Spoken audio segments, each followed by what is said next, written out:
oppression, we were accomplishing things far greater than the black and black have done. They've done very little,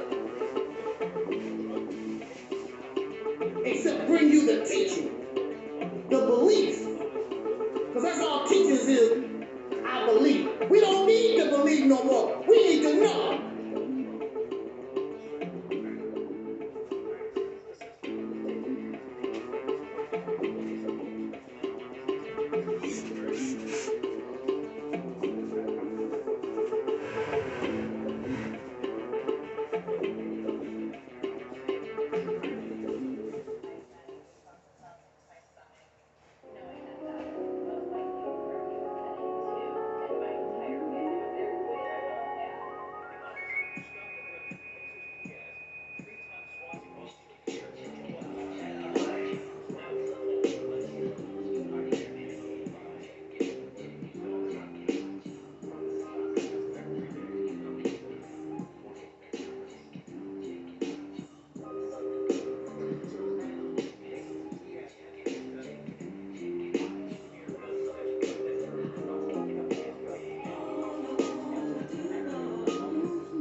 Throughout the history of the United States, the construct of racism was created specifically to oppress black people, to try to suppress our determination to achieve liberation. Like Angela Davis said, it's built into the system. Nowadays I can't believe what's going on in front of me. I don't want to watch TV and find another casualty. I don't want to read the news. My heart's already black and blue. I'm putting on my combat boots, cause I got an attitude.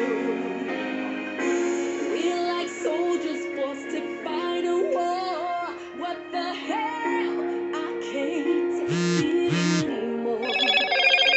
Cause for so long we've been patient, now we're done. And don't you even ask me when did I become such an angry black woman.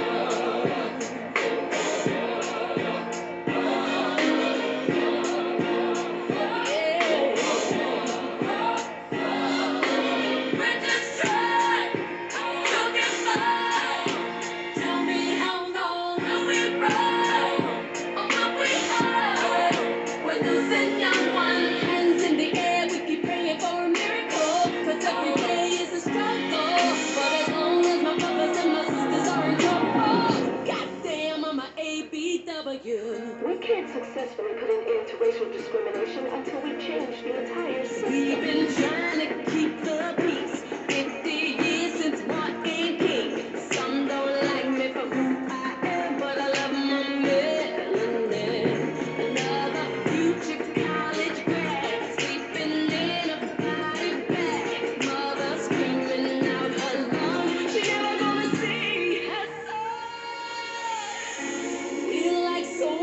forced to fight a war. What the hell? I can't take it anymore. 'Cause for so long we've been patient, now we're done. And don't you even ask me, when did I become such an angry black woman?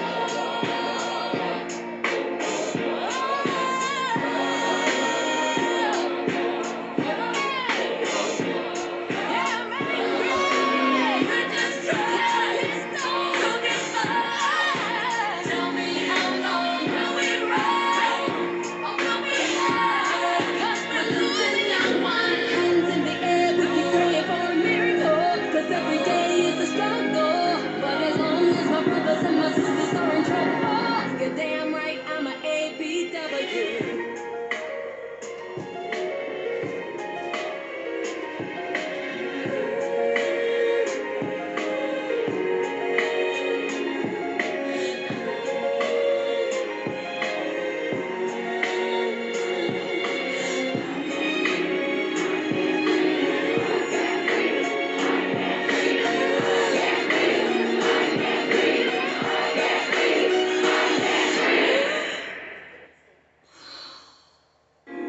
We're like soldiers forced to fight a war.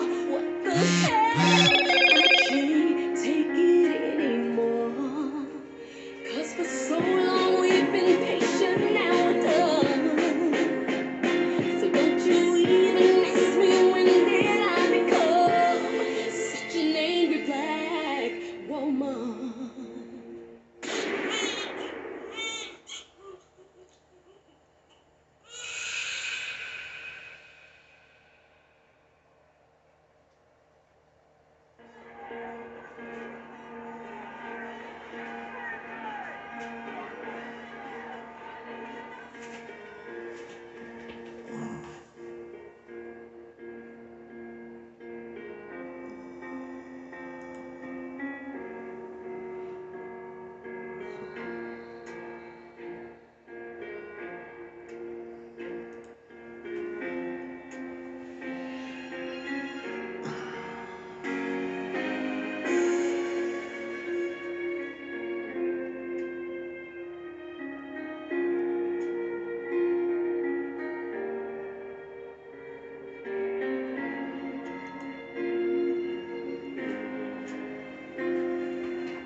Ride, let's get this party started. Ride, let's get this party started quickly.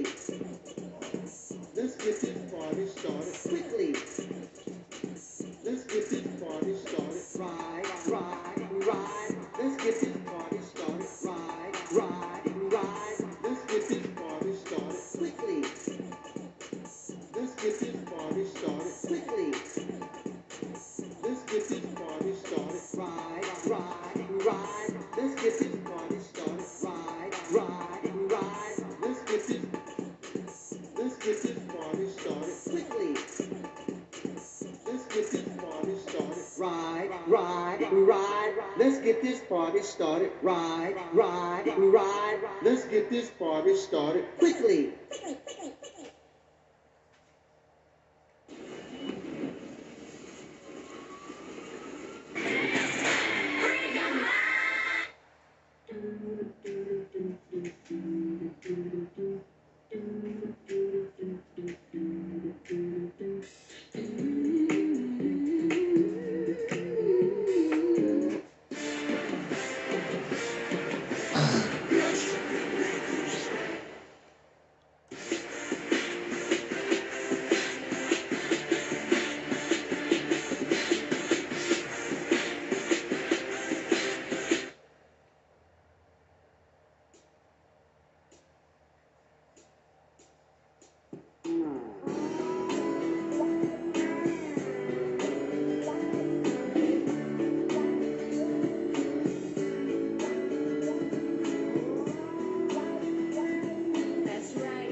Counting begins in 3, 2, 1.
Peace forever and always, and welcome to another spontaneous broadcast of what we call the Realities Temple on Earth Internet Ministry. I am the gatekeeper, the host of this program, known here on social media. Wherever you may find me, I am known as the mighty, mighty, mighty Angel Snub Nub 7. I am your soul brother, number one.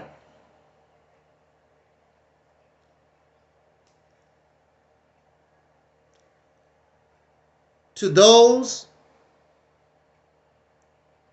who wish, to those who are, those who wish, those who are thinking about being in an interracial relationship. This talk is not about condemnation. I'll say that again. Our talk is not about condemnation. It is about understanding. There are many things that we do, but we really don't understand what we're doing, and we don't understand the consequences of what we do. When we first begin to drink alcohol, when we first begin to engage in sexual activity, when we first begin to do drugs, the only thing we know is it gives us a good feeling. Man, this weed good. Man, that sex is good. The only thing we understand is the good feeling, getting drunk, getting high. That's all we're interested in, is that feeling. and it feeds our emotion. And we feel as though it took us to heaven. I never felt this way before.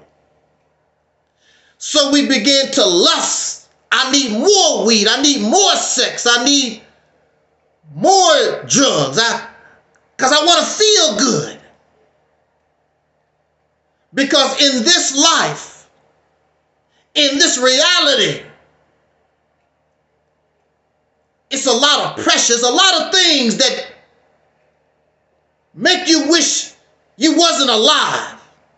And for some people, that's not good enough. So they sneak into the bathroom and they take a razor blade and leave this all over this country. Regardless of race, people are looking for escapism.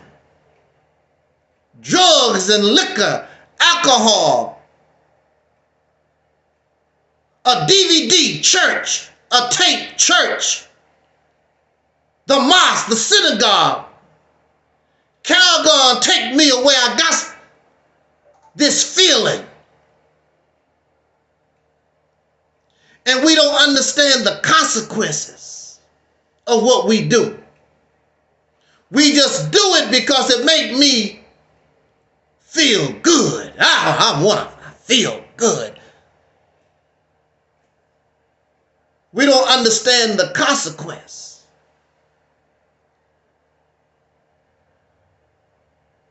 Making this video gets me high. Makes me feel good. There's a different kind of consequence. The consequence, I will tear down 100 of your channels. I'll make you work. If you want somebody to listen to you, you're going to have to really work for it, because I'm going to tear down everything you say. Everything that you do here, there's a consequence. And if you get too big and these people really start listening to you, I might go ahead and just take your life. Angel Snubbing Up 7 found dead. Mysterious circumstances. There's a consequence. So I'm not here to speak to us in condemnation. I'm not here to speak to you as a judge and a jury and an executioner. I want to speak to you from understanding. I want to speak to you from a place, I'm not better than you. I'm not smarter than you. I'm not brighter than you, because I could be wrong. I could be in error. And if you show me my error, I will seek to correct myself. I'm not going to be loyal to a lie, loyal to the untruth. I'm not going to do that. You taught me something new. I will thank you. I will appreciate you so I can be a better person. So this is not about judgment. This is not about self-righteous behavior, because a lot of persons who condemn us on anything, a lot of them themselves at one time or another participated. But now they're self-righteous and they're holy and gonna tell you what you should and should not do. I'm not going to do that. Even though in this instance, I have not participated. But I'm not going to come to you and condemn you. I'm not going to make mockery of you. I want to bring something to your attention for understanding and compassion and empathy. Not being a judge. I want us just to look at certain things and the consequences if you care. There are those who don't care about getting drunk. So they get in their car and go out into these roads and they kill somebody with their car, looking for that high. People steal from their relatives and their wives, even their children, because I'm a drug addict. I got to get a fix. They don't care about the consequences. And they don't care about who they hurt. They only care about themselves. And there are many. But I'm hoping that we can talk so at least we understand the consequences. If you care. If you don't care, then you might as well don't listen to what we have to say. But if you care, then you should hear your brother out for understanding, because this comes from a sincere place where I am your brother. We are family, and I want us to understand the actions that are actually destroying family. Actions that are actually destroying our very manhood. But while we listen to this commentary,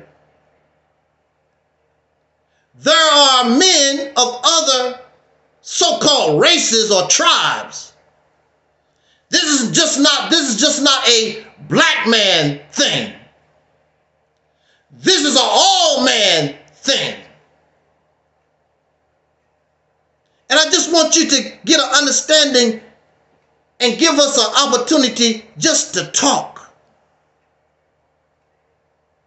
We're not here to condemn. I'm not here to condemn nobody, because I understand. I understand.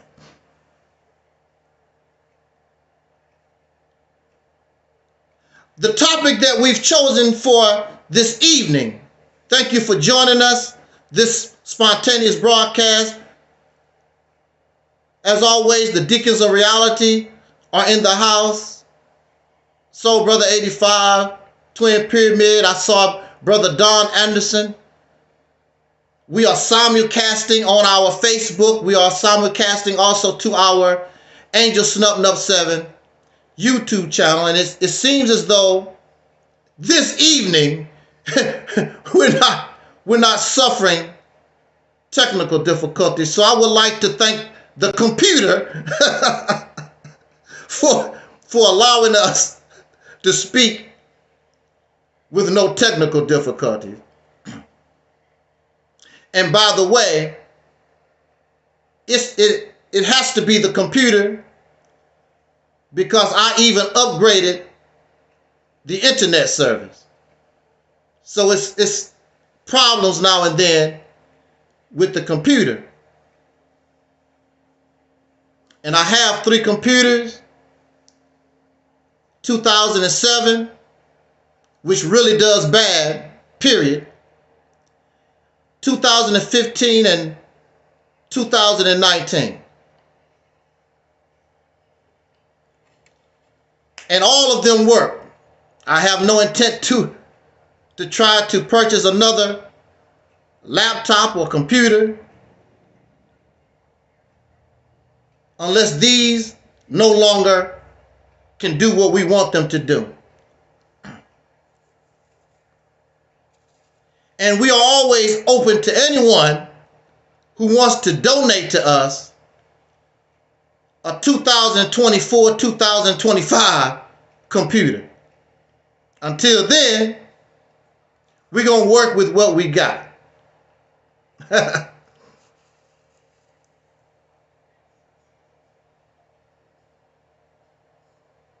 What we know of as interracial relationship, it is an unnatural behavior. you will never see in the natural world interracial relationship. There are all kinds of ants. These ants do not interbreed. They do not socialize. They do not come together. They are all ants. They do not interbreed. They don't socialize. They're all different types of birds. They do not interbreed. They don't socialize. They don't come together. There's blackbirds. Different kinds of blackbirds, but they don't interbreed. They don't socialize. They don't come together. All of these animals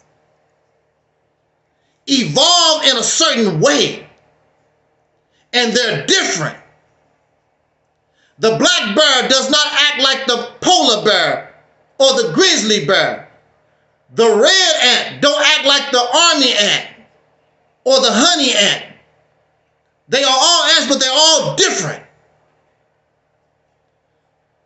They don't interbreed because they all evolve. They all come onto this planet differently. And if they interbreed or interbred, however you want to say that, there are those who wish people to be grammatically correct, and I'm not an English major. And you're not an English major. And the ones who created English ain't no damn English major. That's why English is considered a bastard language, because it's all mixed up with all different types of stuff. But we want those to be grammatically correct because we disagree with what somebody is talking about. But the purpose is for you to understand the English, and you understand that. Sit your self-righteous, want to be a scholar ass down. This is not college. This is not a university. This is not your English class that you did not pass.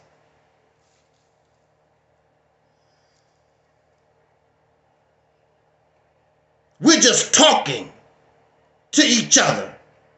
Nobody here gonna be pompous. We're just talking brother to brother, sister to brother, family talking. If you want grammatically correctness, then you need to go where they do that, and they will correct your ass. I guarantee. So we need to stop this pompous, bougie behavior like we know it all, because you don't.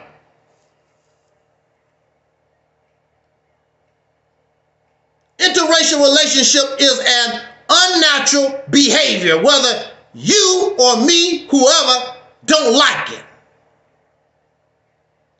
And we're going to talk about black people and white folks. Even though interracial relationship can be anybody outside of your tribe, outside of your family, outside of your so-called race. But we're going to talk about black folks and white folks.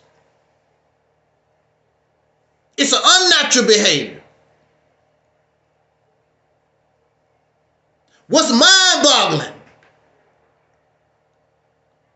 is that you can fall in love with the people that lynched your fathers, castrated your fathers, raped your grandmothers, and you have no problem. That goes to show you something is wrong with you. It's very rare you are here and they don't celebrate a Jewish person marrying a Nazi or a German person. They don't celebrate that. You won't see them on magazines flaunting that around. They don't do that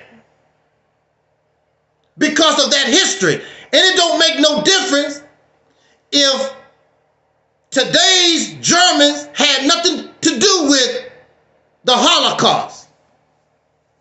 But you will not see them, and they don't advocate They won't tell their children to interbreed and marry, even socialize with Germans. They don't do that. Simply because of, or mainly because of the Holocaust, of that history. You have no problem, and you don't give a damn about yours, your Holocaust. And you want to sleep, and you want to make biracial children, mulatto babies, with the people that raped your grandmama. The first mulattoes, the first biracials was due to rape, not because of love. It was because of rape. We are together, the black and the white, we are together. The African, the Native American, we are together with Europeans because of genocide, colonialism, rape and murder. They raped our mothers, our ancestors. They castrated us, our fathers, tore and feathered us. They burned down our towns. And not long ago, they blew up our babies in a church. You're not even safe in a church. And they blew up our babies. And you would say, it's not my Denise. It's not my Harold. It's not my... That's not the point. They come from the people that done this. So you laying down with their children, you become a traitor to your own family for some booty, for some ding-a-ling. They gave you the booty. They took it, male and female. The white women and the white men raped the black man and the black woman and our babies. You was raped. That's why they are in our bloodline. And then there are instances where they talk about somebody like, what's her name? Hemsley, whatever her name was. I forgot what her name was. She was a slave to Thomas Jefferson. And they said she was in love with Thomas Jefferson.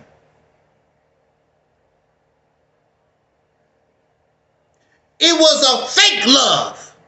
The same type of love your dog have, your cat and your squirrel, and these animals that you make pets out of. They fall in love with you because you their massa, because you have dominated them. But in the natural world, a squirrel would have nothing to do with you.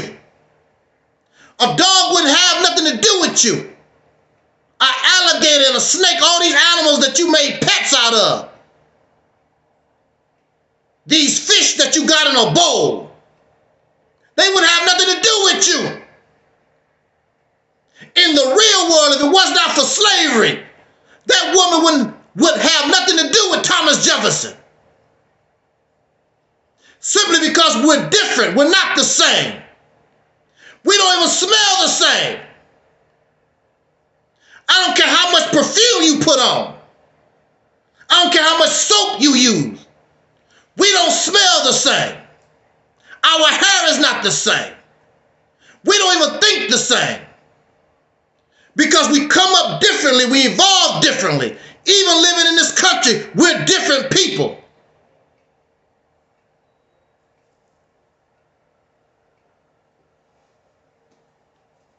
You become a traitor to your family because you're more concerned with a ding-a-ling. You're more concerned with a vagina than what happened to your ancestors. And they got the ding-a-ling first. They had the putty-tat first before you was even born by force. But you don't care. Because they tell you that a lot of things is different.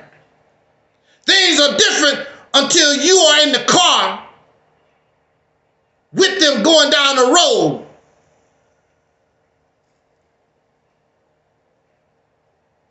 And you meet the wrong white police officer. What you doing with her? How many brothers have gone to jail because of her? How many brothers are dead because of her? Emmett Till, a little, 15-year-old boy, dead because of her. Screaming rape. And now she has a name. You call her Karen. And they still would take her word over yours. You really gotta have to prove your case. Karen don't have to prove a damn thing. He raped me. That big black, he raped me. He stole my telephone. He stole my car. No evidence. They believe Karen. And then you turn around and you want to take her daughter on a date. You want to give her daughter diamonds and gold because you speaking with your ding-a-ling. And you don't care about the horrors and the hell that our ancestors caught, but even in our generation, it ain't everybody. No, it's not. It's them. It's them. So there's some of us who feel there's nothing wrong with it because they're ding-a-ling doing the talking. It ain't always about love. Some of the brothers ain't all, and it's not about love. They exploit Karen. They use her for money. They use her for a roof over their head. They put her on the block. Where my money?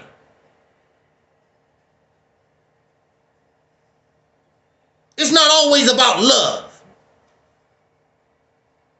No woman should be exploited.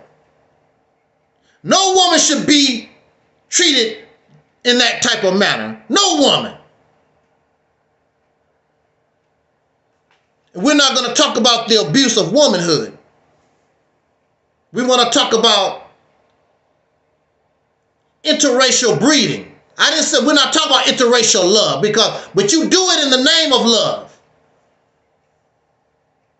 Love causes interracial breeding.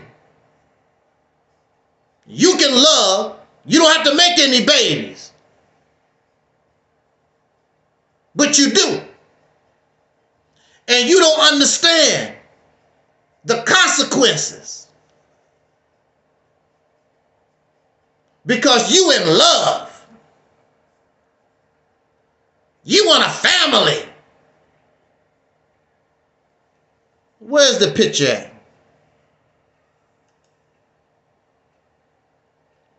Where's my picture at? Here's our picture. Here's a young man.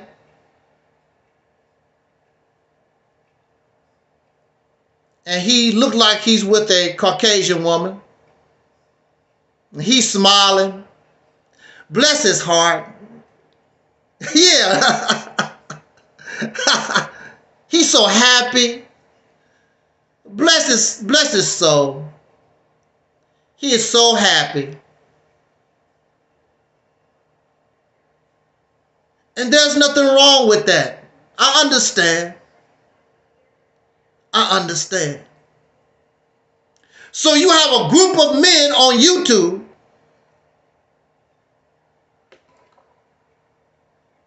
They're lonely.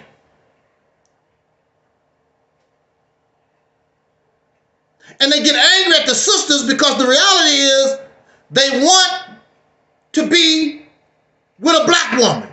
Because chances are their mother is a black woman. And they really want to be with a black woman. They really want to be with a soul sister. But they don't know how to communicate. They don't know how to deal with. The soul sisters are wild. They untamed. They savages. They can't.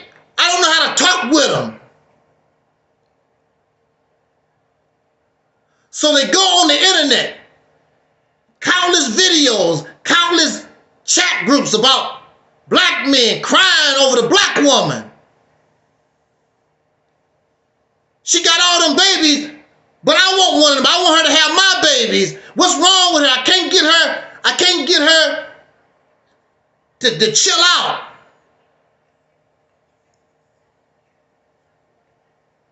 When you look in nature, when you look in the natural world, there's no male that cannot attract his female. He knows how to do that. You never see a female or a male black rhino. He cannot attract his female, so he said, well, I'll go to the female white rhino. They don't do that. Something has happened to you where you have been so disconnected, you can't attract her. You can't communicate with her. That's unnatural. Something has happened to you. Something is wrong. When you can't communicate, you can't socialize with your own female that was created and designed and evolved with you. Something is wrong and you're not thinking about that. And you don't understand what's happening. So you just give up. You give up and go to the post office and you apply for a passport. I'm going to try my luck overseas. You will never see that in the natural world. You will never see a polar bear. I can't get no action over here. So let me swim because the polar bear can't get on a plane. Let me swim across the ocean and get with a grizzly female. It's unnatural. It's unnatural behavior. But you will do that. And you go to these countries where these women, many of them are poor, many of them are illiterate, and in those countries, unlike America, the men dominate them and force submission on them. And so you take your happy ass over there to take advantage of it. And they are willing to go with you not because of love, because you don't know how to talk to no damn body. And you come from a two-parent household. You say that your daddy was with you. You come from a two-parent household and your daddy was in the house, but your daddy didn't teach you how to talk to a woman, to communicate with a woman. You believe I'm a nice person. I got a good job. I got a car. I'm really nice. You think that's all it is to it. And she's supposed to look at you. Oh, he got a nice car. He got education and all that type of thing. Oh, and women just supposed to come to you. That's not how it works. It works sometimes. If you got it like that, like Twin Pyramid and Soul Brother, they can just go out on the street, women just be falling down like, whoa, I want to get with that. All of us not like that. We ain't got it like Twin Pyramid and Soul Brother 85. We got to work hard for ours. We got to have swag. You got to know how to talk to people. You got to open up your damn mouth. See, I understand you. I understand where you're coming from. And many of you was called a nerd in your circle.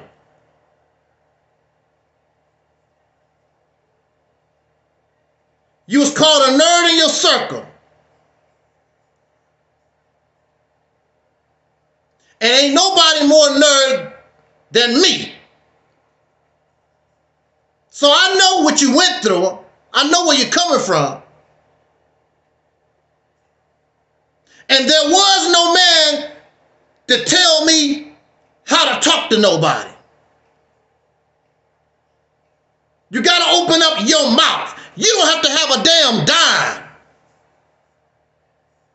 And you wonder why the thug and these ratchet brothers don't have no money. How come? And really you a hater. How come the sisters like these guys that drink and they don't have no money, they trifling or whatever? They know how to, what they say, they know how to run game. They know how to talk to people. Because it's not always about money. What's the sense of having money and a car and a house and you boring as hell? There's nothing fun about you. No woman likes that. One of the main things a woman would tell you, or liking a brother, she likes to laugh. You have to be an entertainer. There's a bird. Man, what's the name of that bird? Oh, I think it's the paradise bird. The paradise bird go out, fluff up his feathers, dancing around and whatever. And the female paradise bird be looking like, woo, he got it going on. A woman wants to feel protected. If you out there with that woman somewhere and it seems as some type of threat and you show her you willing to die for her. See, a lot of these, what you call thug Negroes, they might be a thug Negro, but a lot of them carry guns. A lot of them will punch you in your damn face. And when a woman know that you're ready to get down, she feels secure. So you're not funny and you're not secure. So you need to find a woman like yourself, but you don't really like women like that. You don't want to deal with the women that's like yourself. Boring. Corny. A nerd like yourself. You don't like that. You want Beyonce.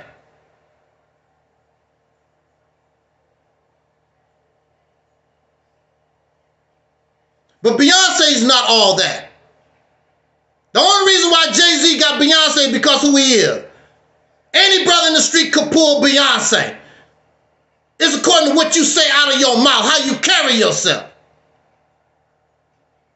There's brothers with sisters ugly as hell. They poor, broke, and ugly.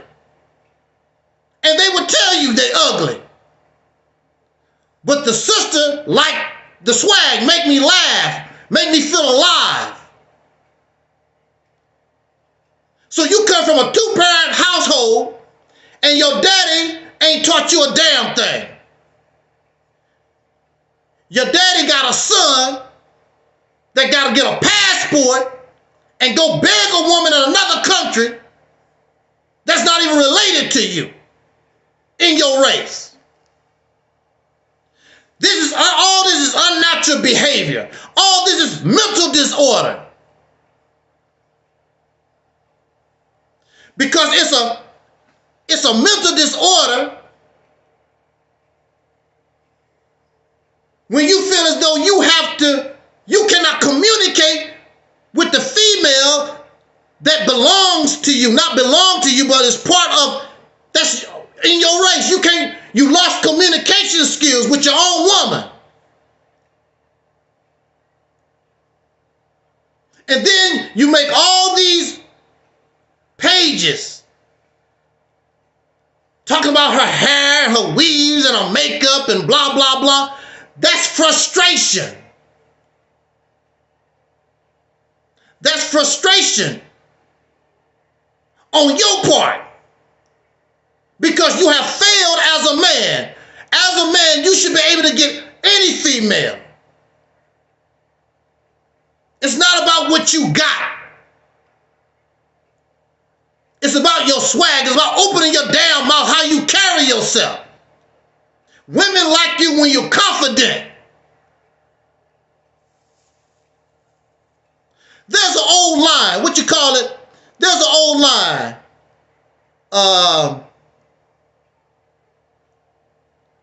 You tell a sister like, you must be a track star. I'm not a track star. You must be. Because I saw you running in my dreams. That's corny. It sounds corny, right? But it opens up conversation. Even though that's corny, it's a corny line. That corny line by itself opens up conversation. Be corny.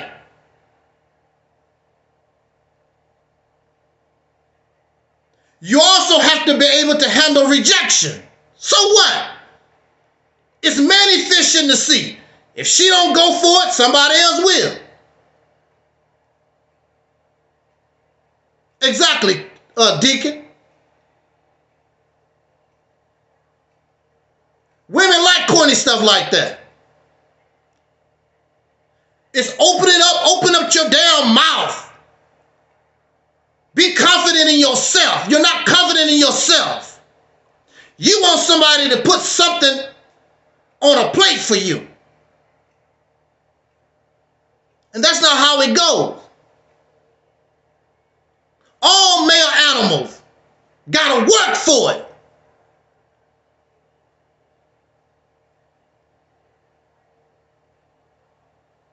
You don't like natural hair. You don't have to talk to a sister that don't have natural hair. It's lots of women that wear natural hair, whatever you want. But see, it don't make no difference because you don't know how to open up your mouth. You don't have no damn swag. You can even just be real and just open up your mouth and say, I saw you. How you doing?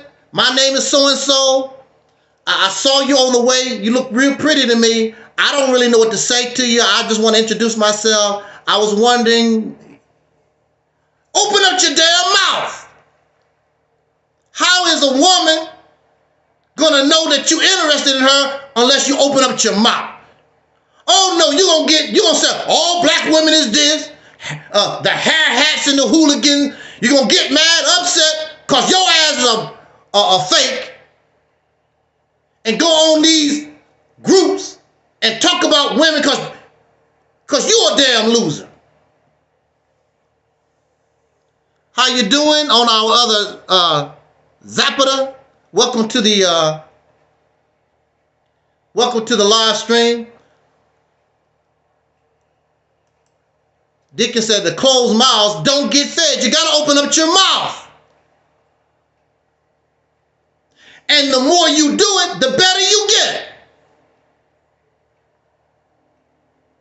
Sometimes having money, having a car, whatever, sometimes that's enough to attract some people. But a lot of times, then you get angry because they're after your money. They're after your house. They're after your car. They're after what you got.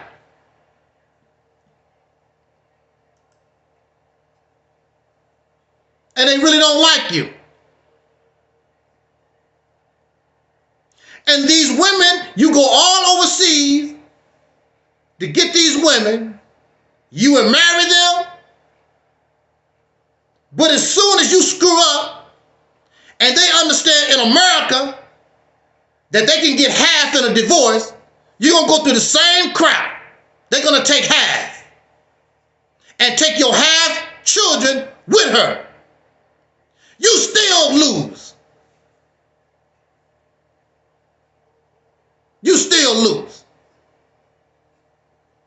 But the main thing is you really want this black woman because it's natural for you to be attracted to the woman that you come from. You keep talking about two-parent household, but you got a daddy in the house ain't taught you nothing. Because you need to open up your mouth. You're corny. You're self-righteous. You're boring. Even that woman, when you go across the river, the ocean to get her, you're going to lose her sooner or later because you're boring.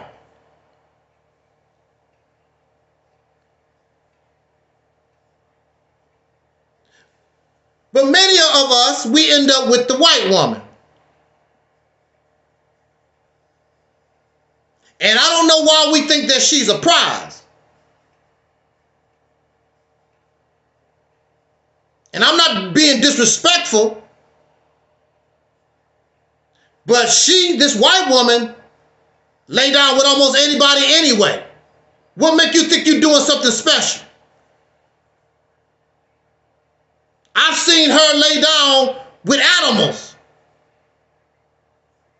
So what is it? Matter of fact, they called us animals. They called our ancestors animals, savages, and they raped us. They laid down with us. So what make you think you doing something special because she with you?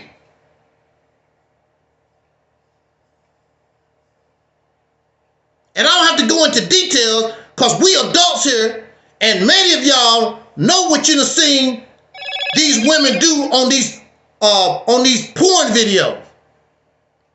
And the first thing you will say, black women do it too, copying them. We always copy them.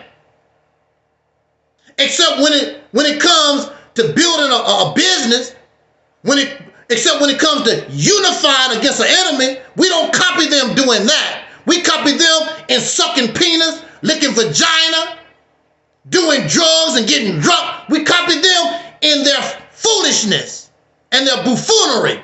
But we don't copy their mindset to take over the world, to become a world power.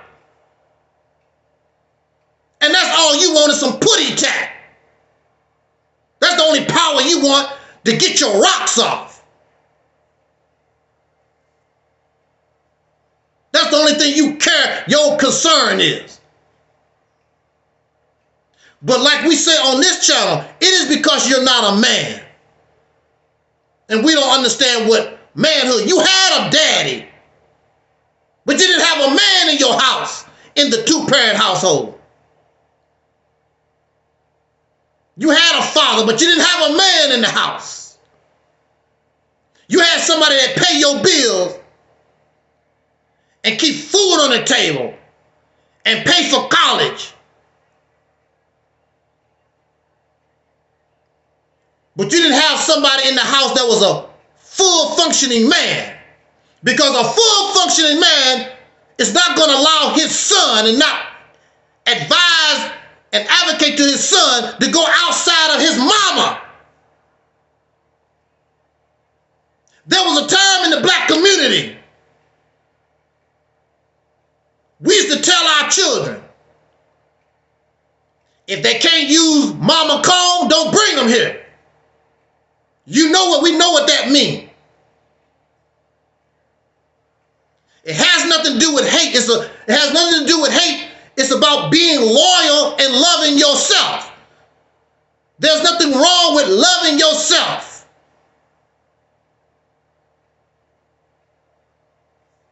There's a song by the Temptations.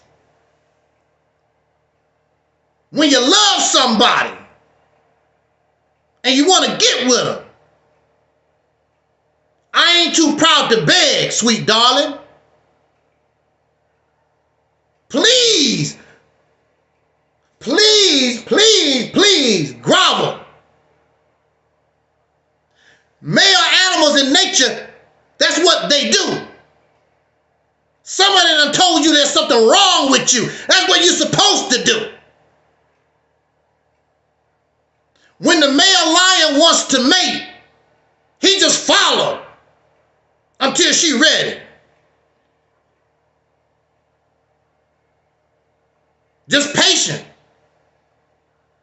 You're gonna give it up sooner or later. I'm just gonna walk around here. You just gotta be patient. I ain't proud to beg, sweet darling. They used to make mockery of Keith Sweat, all his begging songs. All these women start coming to Keith Sweat's concert. Then they start like, and maybe that's a good idea. I'm going to start doing a little begging myself. That's what you're supposed to do. You're supposed to be the lion on the hunt. You're supposed to be the chaser. Ain't nobody supposed to be chasing your hard ass. You're supposed to chase her. They done made a female out of you. You want to sit in the cut with your earring and your pretty hair and your pedicure nails and feet. And she's supposed to come running to you, but you boring too. That's not how it works. You got to show her your strength. You got to show her your confidence. And you're going to learn it ain't no different when you go overseas. Because when she come here and she see how other women want to be treated, that's going to get inside of her also. She's going to be influenced by that. I don't have to be no submissive slave to your ass, because that's all you really want. You want somebody to bring you your slipper like a damn dog. Bring me my dinner. You want a dog, you want somebody to bring you your slippers. Run your bath water and all this other damn slave ass activity. A relationship is a team. A relationship is compromise. Just like on the Cosby Show.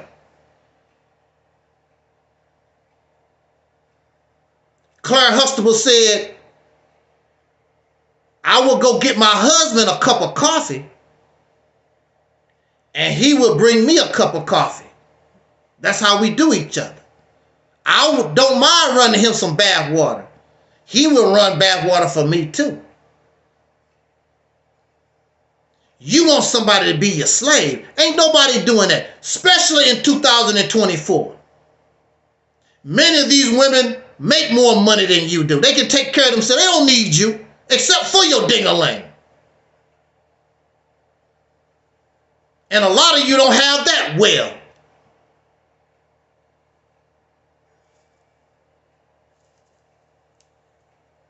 They also brag about these interracial relationships, but they're no different than any other relationship. You can die in an interracial relationship. There are many people who are murdered by their spouses. It was a black woman. I think her name was Vivian Riley back in the 80s. She was on a show called American Gladiators, I believe. And she married a white guy. And she won American Gladiators. And she got her 15 minutes of fame. He was jealous. And he ended up killing her. Or the ever famous Nicole Brown Simpson. O.J. Simpson was accused of killing her. That's an interracial relationship. You're not going to avoid bad things, terrible, horrible things in a relationship because that person is of a different race. There was a lady where her husband was Caucasian, but you had this white lady, what's her name, Lorena Bobbitt. She caught her husband cheating, and this white woman cut his penis off. You could have been dating her. She cut, Lorena Bobbitt cut her husband's penis off, threw it out in the weeds somewhere.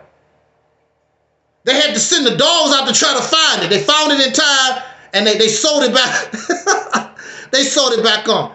So I don't know why people try to paint these interracial relationships like they better or superior.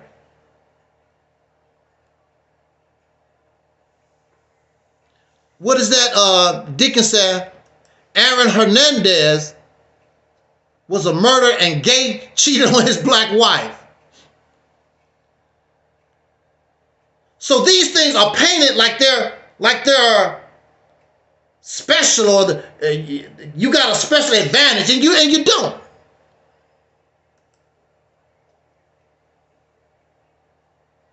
And the worst thing that you have done, you have betrayed your ancestors, your very blood. But many of you don't understand it because you don't give a damn about yourself. You don't give a damn about your race, your people. You only care about what you want and to satisfy your flesh. But you're not the first one that got a sample of them. The first biracial child was by rape and murder of us in this country.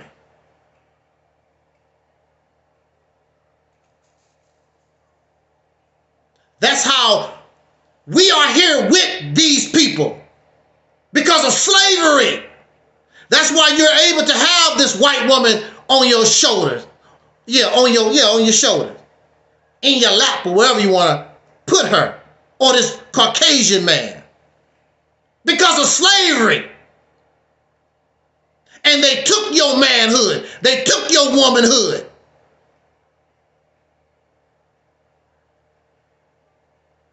And they shoot us down in the street even during our time.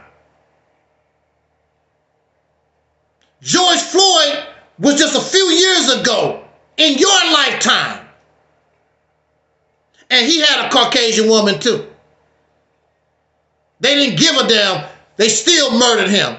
Probably one of the reasons why they killed George Floyd. Messing around with Caucasian women.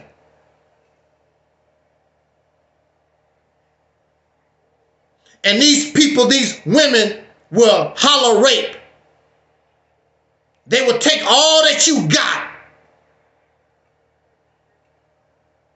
because you don't know how to communicate with your own women. And a lot of sisters do you wrong, but they ain't like some of these folks. They can get vicious. Ask the white man when they got to go to court with a white woman. Hey.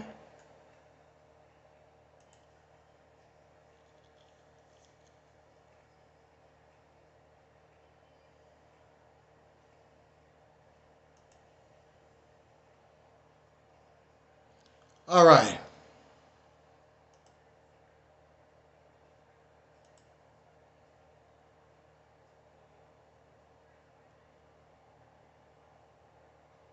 I do not know why we're having technical difficulties here.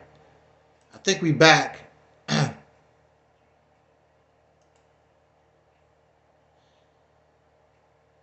It's the computer. Okay, we're back. We're back. So let's bring this, since this thing is tripping. I was getting ready to go into conclusion anyway. We're gonna go ahead and just break this down. Again, we're not here to judge. I'm not here to judge nobody. Not here to condemn anyone. I want to bring us an understanding of our actions and the consequences. I want to talk to you as a man. And again, I'm talking to us as Black American men, soul brothers, Foundation Black American men, however you want to call yourself, freedmen, however you want to call yourself, which that's a trip. We don't even know what to call ourselves. And as a man, that should have been dealt with and made clear long time ago. I want to make this point so that you can understand something.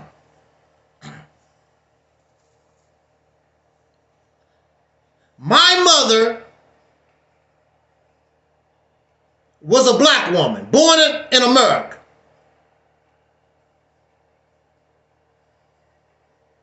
My father was a black man, born in America.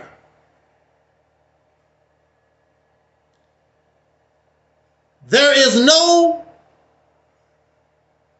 there's no Indians or no Caucasian people. I'm pretty sure that's in our blood somewhere, because the Black American, we are just a mixed type people anyway. But my mother would be considered a full-fledged Black American.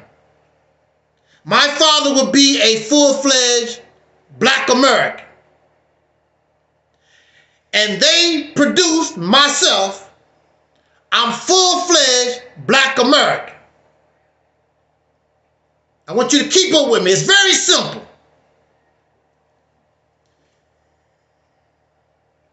In order for me and my family to stay Black American, I have to marry and have children. Well, you don't have to marry. That's a religious ritual. But I would have to breed with a Black American woman so that I can produce myself a Black American man. And some of you breed dogs. It's the same concept. If you sell purebred German Shepherds, those dogs have to stay with German Shepherds. You cannot sell a German Shepherd, a purebred, and that dog had babies by another male. That's a no-no. That's not how it works. In order to, that's why you have to have papers on your dog. They want to see who the parents are. They want to see the lineage of this animal. Because mixed dogs can look like purebreds, but they're not. So if we are Black Americans, in order for us to stay Black Americans, we must breed with Black American. When we begin to go outside of ourselves, then what was the Black American begins to fade away. Because those children, even though you are the father, even though you are the mother, that child is not Black American. That child has become mixed. So if we had papers, that child could not be considered a Black American because that child is mixed with somebody else.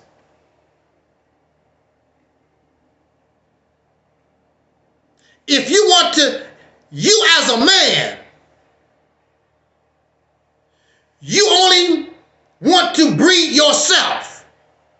You will see that in the animal kingdom. Lions will kill cubs that don't belong to them, even though it's the same kind of lion, but that's not mine. I want my genes. I want my genes to survive. I don't care about another man's genes. So the male lion will come in, and if those cubs are not his, he would kill every last one of them because it's about me. My genes. Here you are supposed to be a man.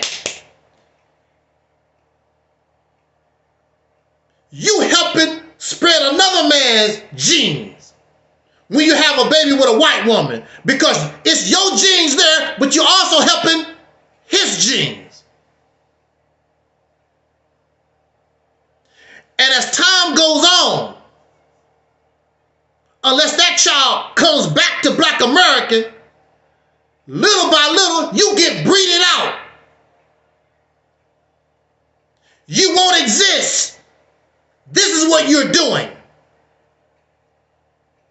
But you don't care because you're not a real man. A real man must maintain his genealogy, must maintain himself. So if you got to beg, if you got to grovel, whatever you got to do, you do that so that you can keep your genes going through your woman to keep yourself alive. When you have children outside of yourself, you begin the journey to your death. You won't be alive no more. And this goes for any man, including the white man. Because as time goes on, the only one that care about our history are the purebred people. Mixed people don't care because they did not build the history. Mixed people ain't not going to care about white American history because they don't have nothing to do with it. It will slowly all fade away and go away. Because that's not them. They are a whole different ball game. And then you put these poor children in a position where they don't know who to support because I'm a little bit of black, I'm a little bit of white, I'm a little bit of this, I'm a little bit of that. You put these poor babies in a position of confusion. And that's not fair to them. You shouldn't want to do that to a child that you claim that you love, to bring them into confusion. You shouldn't want to do that. But that's not you, that's a little bit of you. That child belongs to another man. You supporting, you helping another man live. Because you lonely. You want to be loved, and there's nothing wrong with that. But you need to learn how to love your own. Love yourself. I'd rather be by myself if I can't have her. I'd rather be by myself. Because only through her can you live. You cannot live through a white woman. You can't live through a woman from Venezuela or Argentina or Mexico or somewhere in Europe. You can't live through them. You can only live through your own, through her. This is what you need to understand. If you want to live, if you want to die, and you're only concerned with yourself today, then be my guest. Do what you got to do.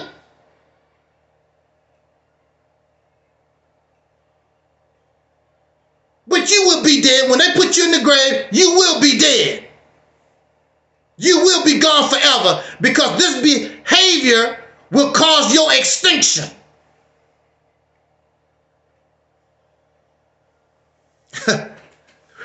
Brother Denzel, shout out to Brother Denzel. He said, hop aboard the soul train. I almost missed my ticket. See, I'm trying to explain something to us. I'm not trying to condemn you. I understand that you need love. I understand that you want to be happy. And I'm not here to make mockery of you or condemn you for anything. I just want you to understand the consequences of that behavior, no different than somebody telling you you should not drink. You should not do drugs. You should not oversex yourself. It's the same thing. And we also, a lot of this is not love. A lot of this is about control. I want to control somebody. It's not about love. I'm going to control her, and I'm going to control these dumbass children that we have. Because I'm the man. I want to be massa. Fetch me my slippers. Put my meal on the table. Rub my feet. I want me some slaves. You want some slaves on your plantation. It's about control. Being able to tell somebody what to do because another man in society tell you what to do every day. Stop at that damn light. You don't get off the job till 5 o'clock. Pay me my taxes. Pay me my money, bitch. So you want to go home, be able to do the same thing. Kick the dog in the ass. Put my meal on the table. I'm the man. And then you can justify it. The Bible said, the Quran said, I'm the head of the household. Even though you're a fool. Even though you're abusive and exploitive. Even though you're a hell raiser. Even though some of you're a pedophile.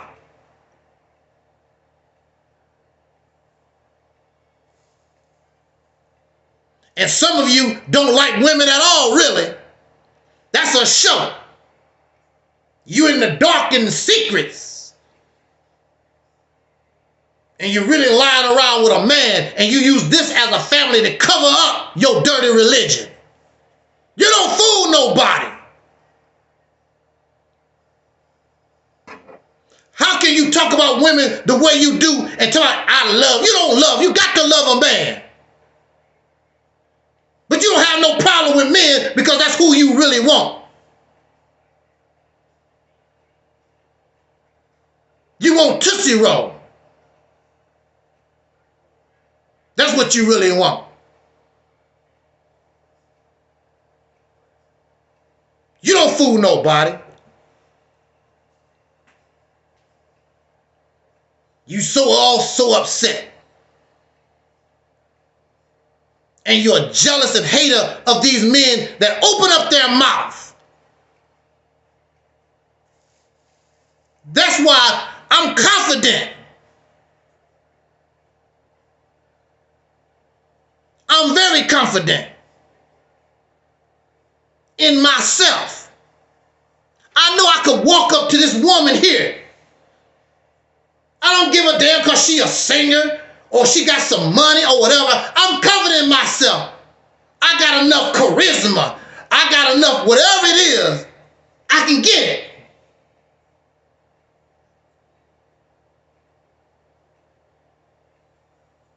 You can't be afraid of failure because you don't know how she will respond.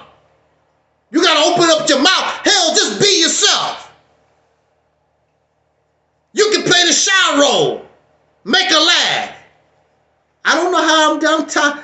I want to talk to you. Play the shy role, which you are. She'll think that you playing some kind of game, but you are afraid and you shy. She'll think that you playing some kind of game. Didn't your daddy teach you any damn thing? Don't you have any kind of creativity? Open up your damn mouth. Be yourself. I ain't too proud to beg. I ain't too proud to beg. Sweet darling. That's your problem. You got to work for yours. These ratchet men, these guys that you call trash, they know how to work it.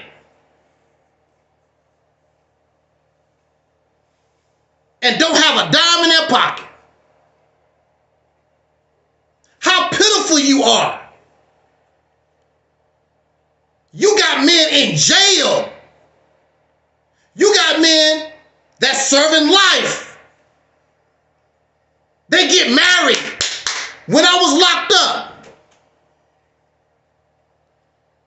these guys was getting women pregnant. These guys was getting married.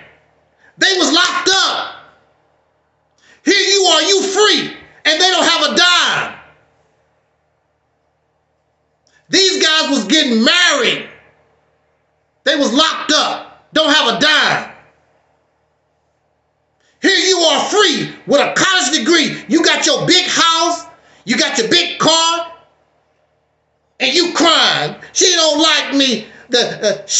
Her weaves and all that. What man care about a woman? That's her choice.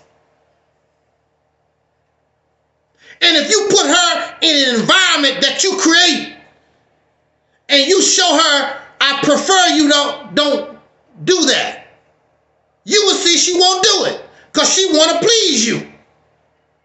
You're not in a position of power. You can't do nothing for no damn body. So why should she listen to you? Because she doing perfectly fine with her red, white, and blue blonde hair and all her tons of lipstick and whatever. She doing fine. Why should she listen to you?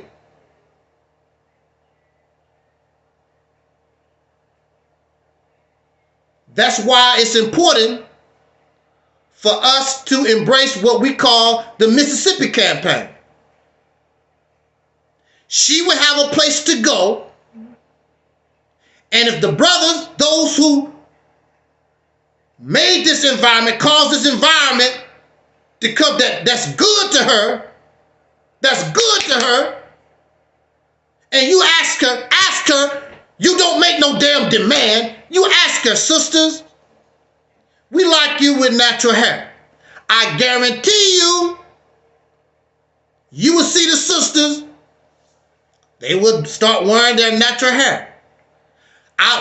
If not anything else, out of respect for this man that took control of this state, that's doing amazing. Like, damn, y'all brothers got it going on.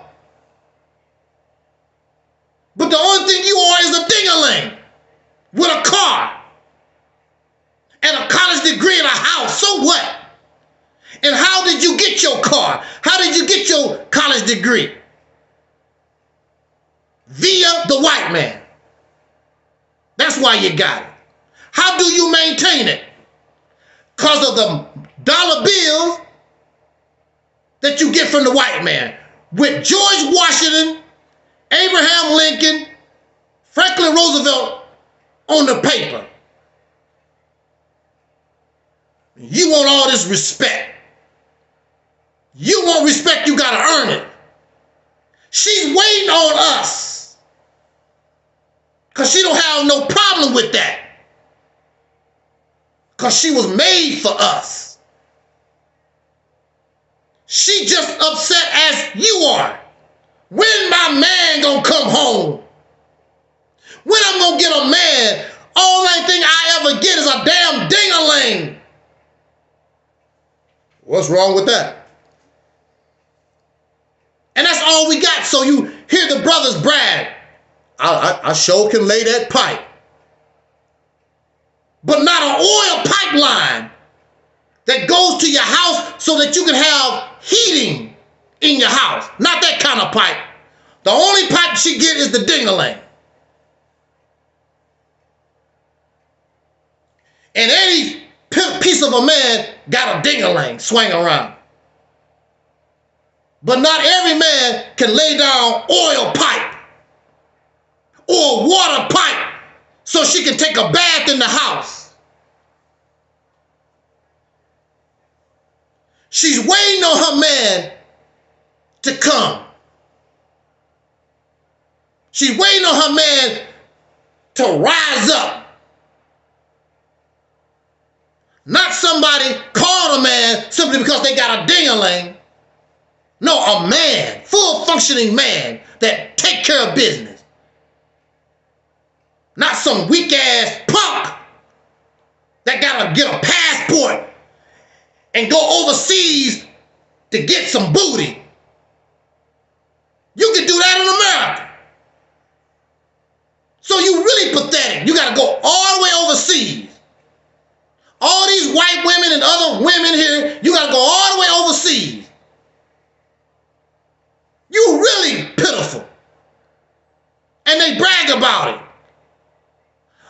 so happy now.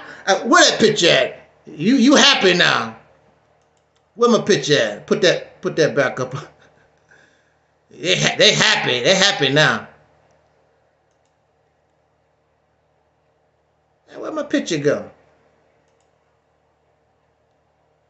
Oh, I think I done lost my picture. Anyway. He's so happy. Oh, that's so precious. So precious.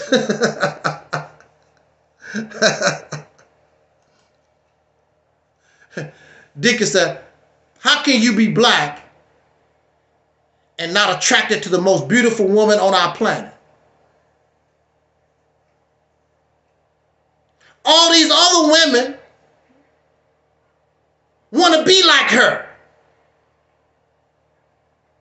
So why would I want a wannabe when I can have the real thing? Because she is me.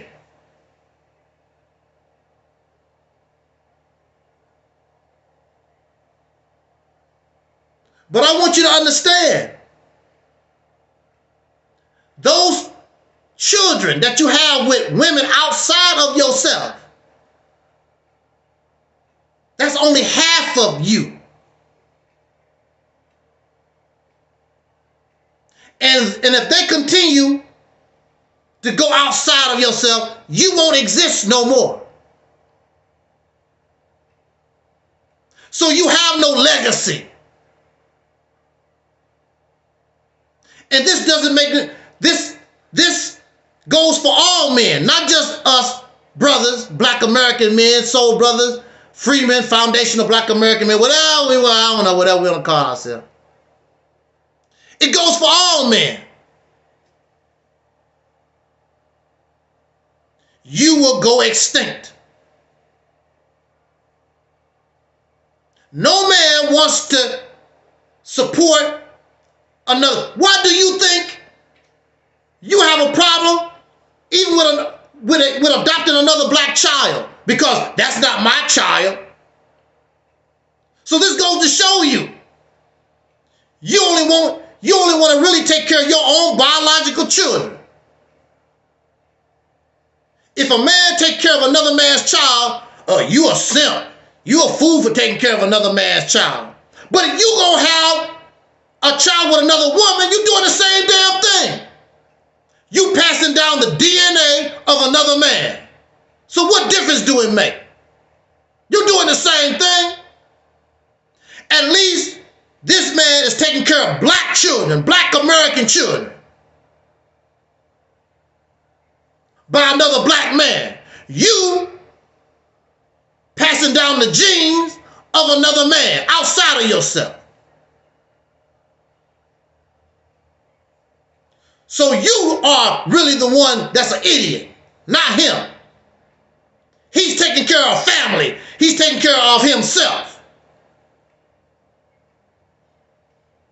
And hopefully those children will keep to themselves so black Americans can stay alive. This type of behavior will cause the black family, the black man, to go extinct. And if that's what you want to do, so be it. Because you lonely. And you're only thinking about yourself. And you're not thinking about your ancestors who suffered for hundreds of years just so you can die. They struggled and suffered for years so we can live. They wanted us to live. And now because you lonely, you ready to die. So that's all I want to express to you tonight. As a man, you should want to stay alive. You should want this black American culture to stay alive, and the only one who can keep it alive is us. When you begin to dilute us won't be existing too much longer. It's not about hatred, it's about the survival of this family. It's about the survival of this tribe who have suffered almost 500 years. And our people have sweat and bled and died so that we could be here. Don't sell yourself out. I'm not proud to beg, sweet darling. So what, you gotta beg a little bit? Who gives a damn? As long as your babies are produced, as long as you live. And that's what you don't know how to do. The thug brother know how to do it. The ratchet brothers that y'all talk about, they know how to do it. And they got a lot of babies running around. Might not take care of them, but they got a lot of babies running around. And you jealous. And if you better, show that you better. Start off, learn how to open up your damn mouth. Show some personality in yourself. Nobody owes you nothing. You got to earn what you get. You earn your house. You earn your car. You earn your college degree. Now you got to earn her. But you don't think that you need to earn her. And she's more valuable than your house and your car and your college degree. That's why your ass upset. And you can have these foreign women on your arms and they still angry and upset. You got the white woman. You got the woman from Venezuela and Argentina, Brazil, wherever. You got them, you still upset because of her. So what does that tell us? You really want her. Well, then earn her. You got to change yourself up. You got to do a little something. Bring some personality. She's not that bad. I was locked up. I'm going to say this, we're going to get out of here. See, I understand. I was locked up. And I was able to talk and communicate with all the sisters in that facility. I ain't have no damn money. I just had my mouth. Some of them didn't even have a high school diploma. Blonde hair, green hair, college degree. I was able to communicate with all of them. I opened my mouth and talk. And I didn't talk about, oh baby, your booty so big, you sure got some big breasts. I talk like I got some damn sense. And a lot of these women, I don't care how their hair is and the makeup, whatever, open your mouth, conversate, talk like you're a human being. Stop being scared.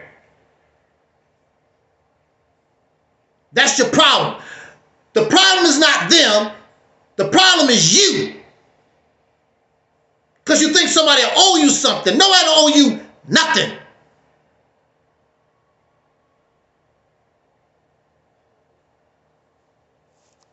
You should be able to talk to any woman.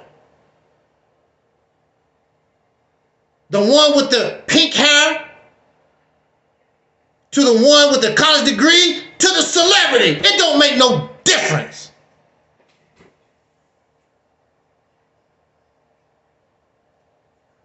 She knows you. We all come from the same place. We have the same experience.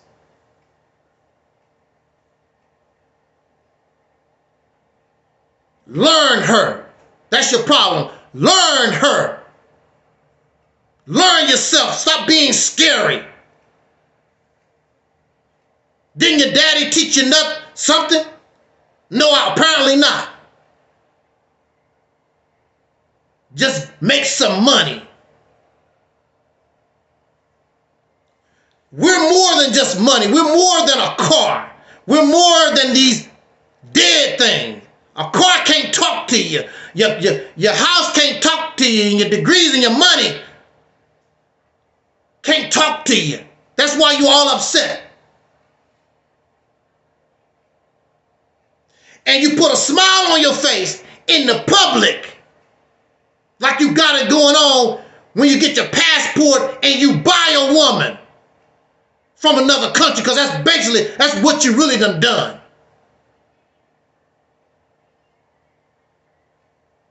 And she has been conditioned to be a slave. And you feel good being a slave master. So I'm glad the sister won't be attracted to you, because the only thing you want is a damn slave. Slavery is over.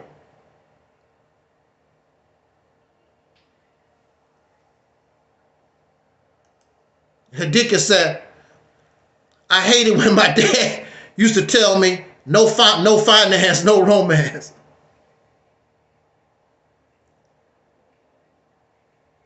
And there's nothing wrong with a woman asking you for finance, especially when you're getting babies by her. And she's giving you her body. She's giving you her body. The only thing you're doing is paying some damn money, buying some money. She's allowing you to go inside her body.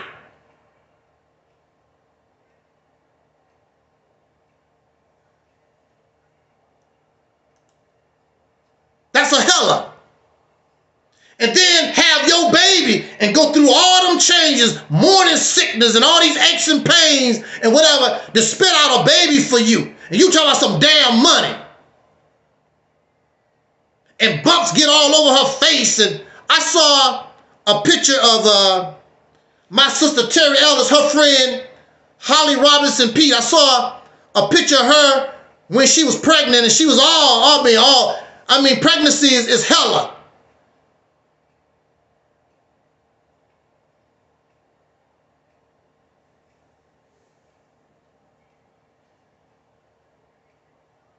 She's supposed to ask you. You're supposed to bring finance.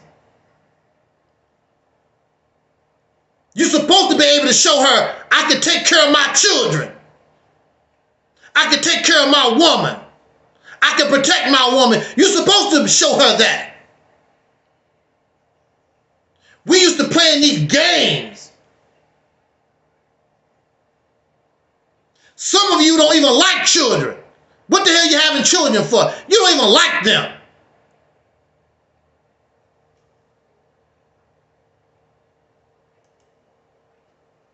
And the reality is, some of you don't like women either. You really do like men. But this is 2024. You don't have to be ashamed. You can say and be like, what's his name? Wayne Brady. I like men and women, dogs, cats, whatever.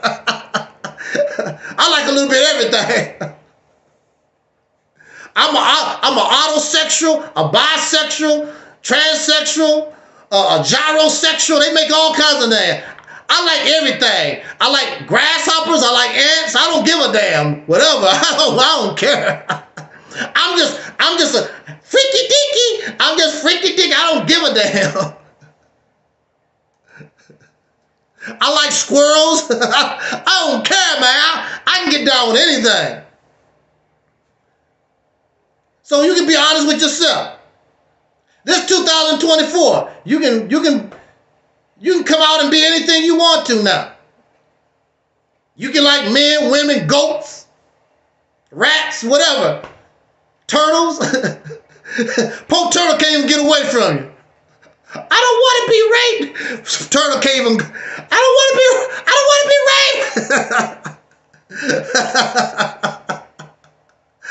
raped. You catch the turtle. Woo!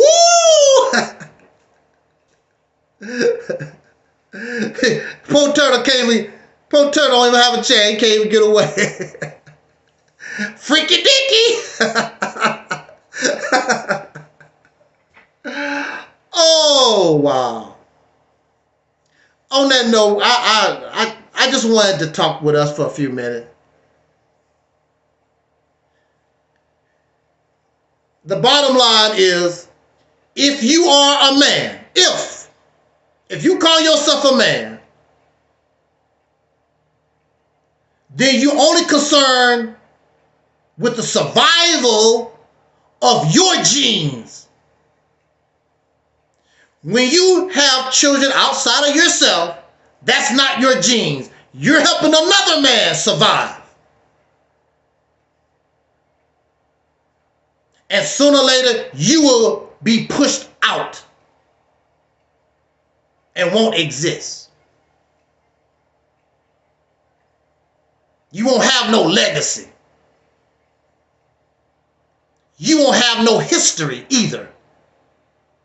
You will be wiped off this planet. You will go extinct. So in order to stay alive, if you got to beg and you got to grovel, whatever you got to do for this woman, then you got to do it. So your genes can survive. Because your genes can't live in another foreign female. Your genes can only live and survive and evolve and mature with her. I ain't too proud to beg. On that note, like I said, I could be in error. I could be wrong. I welcome anyone right now in the chat room. Let me look at if there's anybody with questions on Facebook.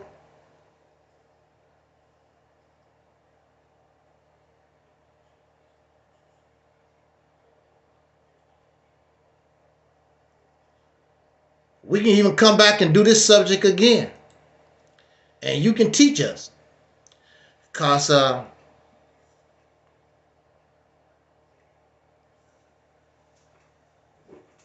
I don't know everything. However, I am a student of nature. I've been around nature all my life, ever since a little boy. And we have raised animals, purebreds.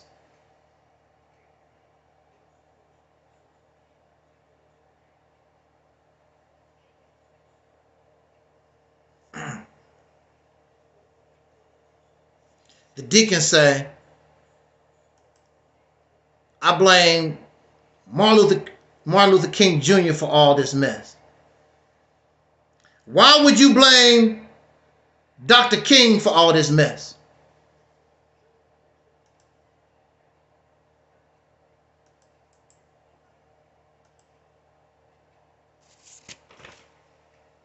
I'm just curious. Why would you blame Dr. King for all this mess? To my knowledge, all of Dr. King's children come from a black woman, a black American woman. To my knowledge, even in his family, all of them, to my knowledge, that was close to him, all of them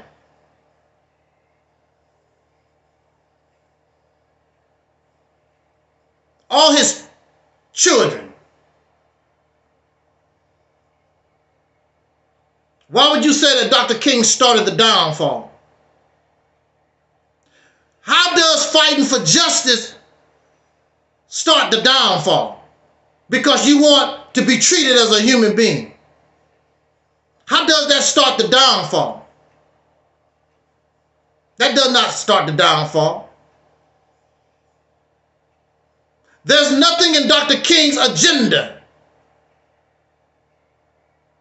And he talked about intermixing with Caucasian people. He never talked about that. This is what happens because you think I'm free. We was already integrated. Even before the civil rights movement, Black people was marrying white folks was marrying black. It goes all the way back to Frederick Douglass. Frederick Douglass was married to a white woman. The boxer, Joe Johnson, whatever his name was, he was married to a white woman in the 1920s. This was way before Martin Luther King was even born. They was doing it.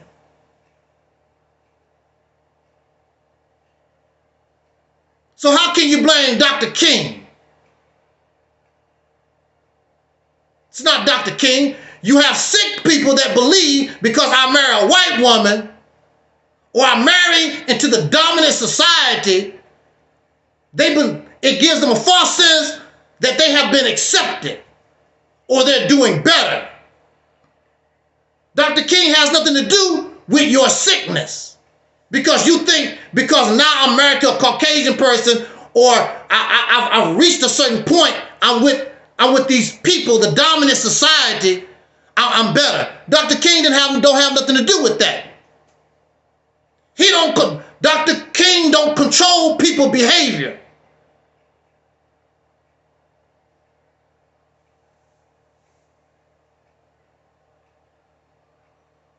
There's a lot of Caucasian people that marry black folks and don't have nothing to offer.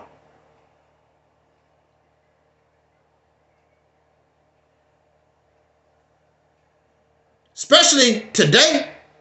I know a lot of brothers don't have nothing to offer and they have these white women. A lot of these white Caucasian women, like I said earlier, they take care of these guys. That's why they like them, because they take care of them. I could have married a Caucasian woman. 2 of them wanted to take care of me, told me I didn't have to work. I have nothing.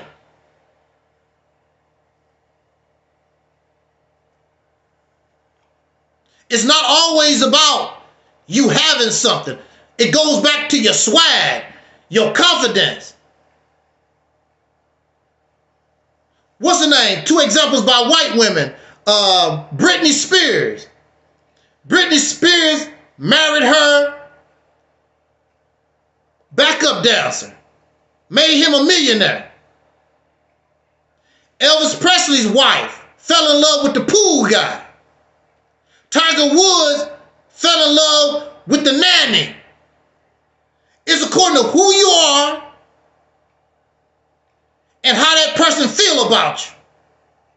You don't have to have nothing because you can't talk to money. It's about that connection with another person. And you can connect to another because we're all human beings. This is not about hatred because a man is attracted to a woman is attracted to a man. And that's going to happen. You can't stop that. And we're all human beings.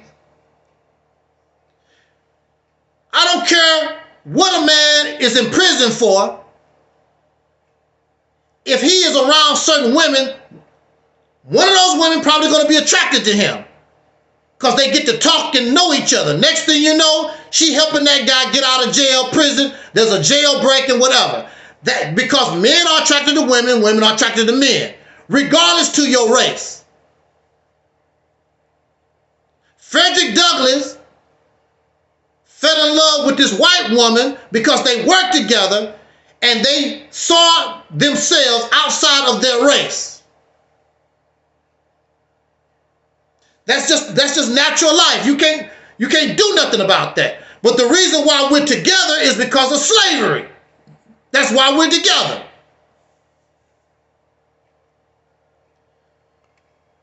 The reason why you have a dog in your house is because of slavery. Domestication of the dog, domestication of the cat, and these goldfish. That's why we're together.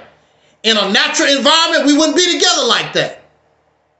Because if you go into the wild, the goldfish run away from you, the snake run away from you, the wolves run away from you, the elephants, they don't want nothing to do with you.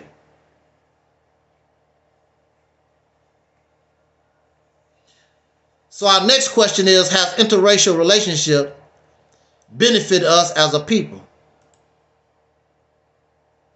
I would say, I have to say no. There's no, like we talked about within the last 2 hours, there's no benefit to it. There's no benefit except your ding-a-ling. There's no benefit. It's a benefit to them because you're helping them live while you die. So how is that a benefit when you give them life and you get death? There's no benefit.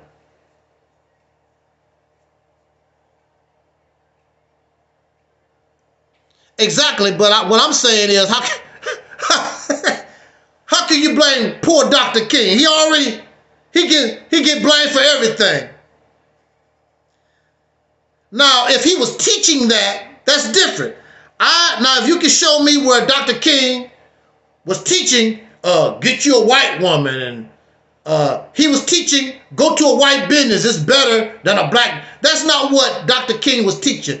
People began to do that on their own because they felt as though that was made them more acceptable into society. They was moving. They felt as though that was progress. They was moving up the ladder.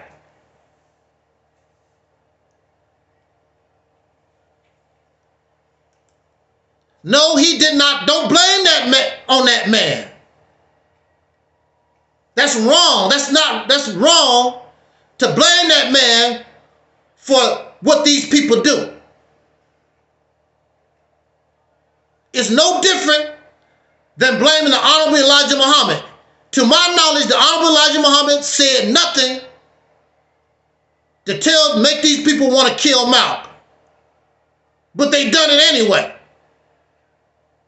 They took that upon their own self. He gave no order.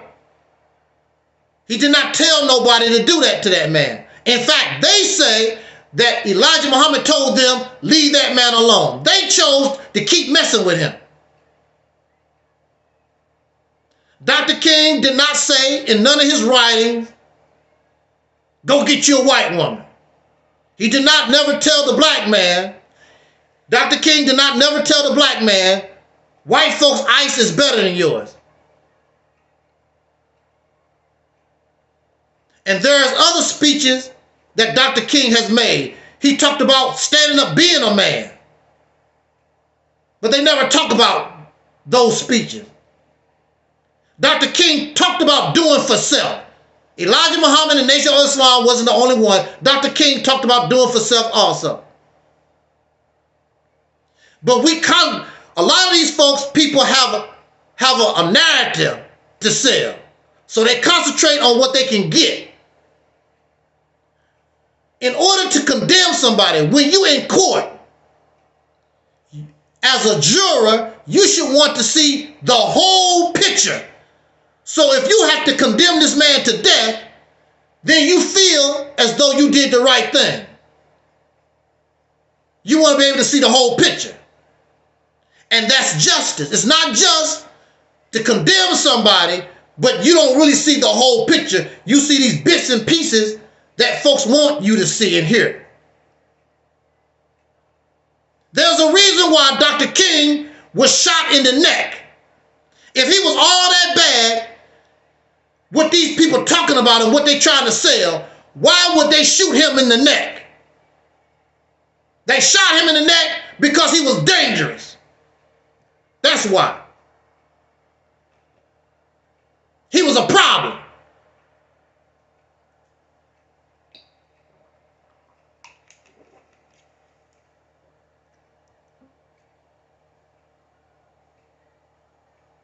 Dr. King is only one person. How can we blame him for the actions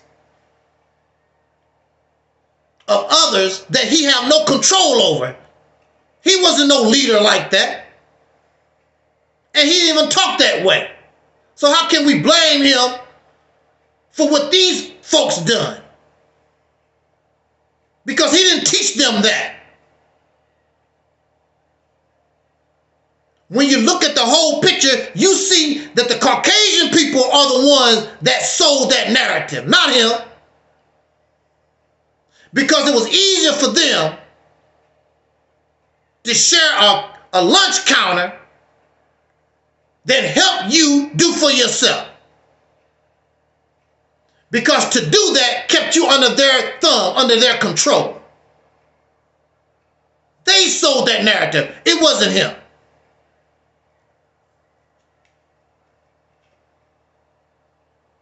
There was a video, I forgot who the brother was. Somebody was talking about that.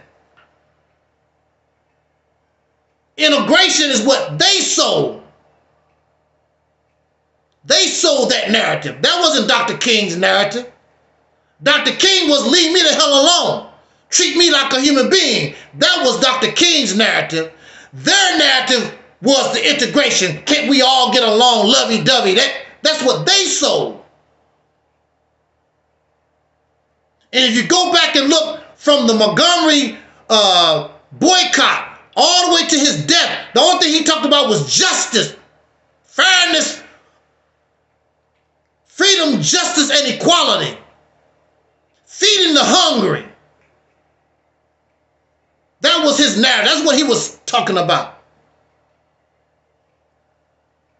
They are the ones that sold all this.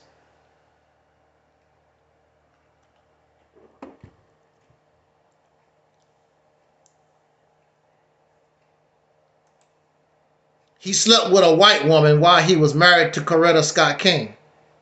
So,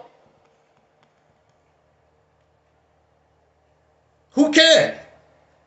You getting ready to die. Who gives a damn? Who cares? Dr. King wasn't perfect. Nobody is perfect like that.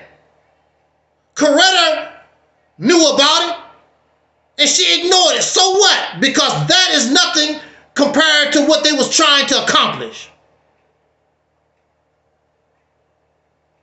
There's a lot of preachers that slept with white women and didn't give a damn about us.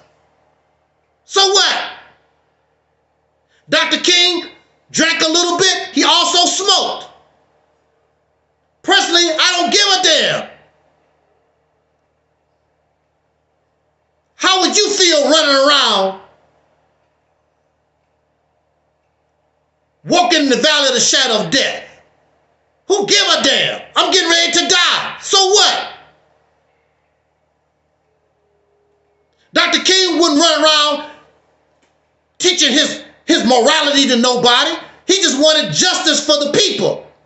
He wouldn't run around telling you about the Bible and thou shalt not kill, thou shalt not commit adultery. That's not what he was teaching.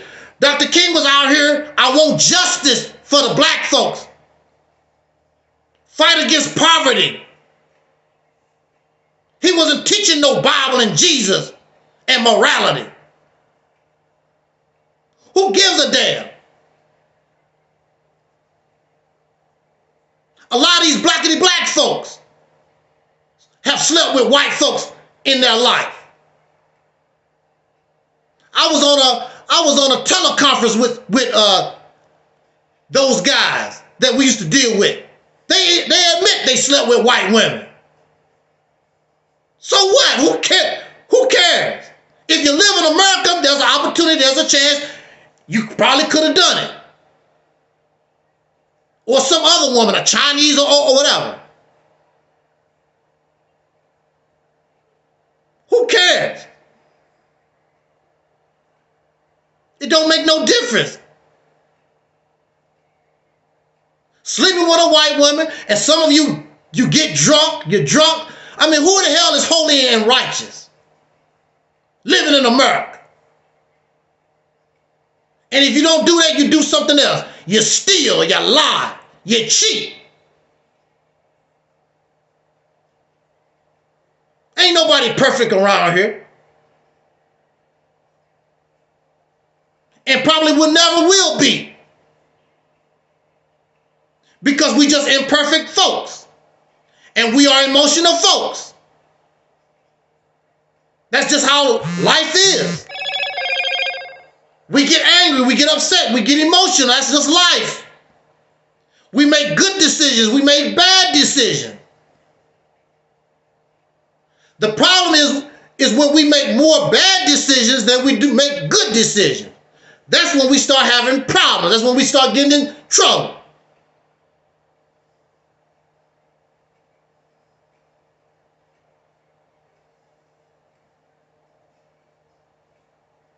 Dr. King sleeping with a white woman does not affect the good that he actually done. And he sacrificed his life. He could have just stayed with his family and try to live a good life like we do all the time.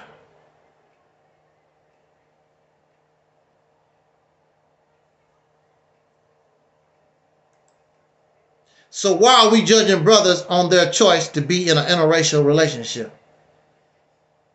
I'm not judging nobody. I told you in the beginning. I'm bringing an understanding of what happens to us in our gene. We are destroying our own gene pool. Dr. King didn't get no baby with that white woman. Where's the baby that Dr. King made? Even so, that's his mistake, and he's dead and he's gone. We learn from the mistakes of others. We don't make the mistakes they've done. We don't have to do it. We don't have to fall for the old okie doke. I'm not judging anybody. I'm telling you what's the consequences of that behavior. If you want to live and you want your genes to live, then you cannot practice that type of behavior. If you don't mind dying and your people go extinct, then so be it. I'm telling you, only thing I'm telling you is the consequences in the long term. What's going to happen? You're not going to exist. I'm telling you as a man, real man is not going to do that. Because you're only interested in your gene survival. You're not going to help another man survive.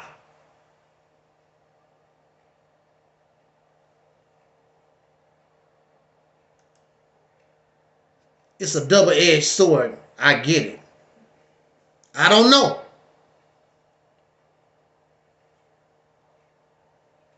I just want to bring understanding of a consequence. No different than smoking and drinking. Don't drink because you'll mess around and you drive and you'll kill somebody.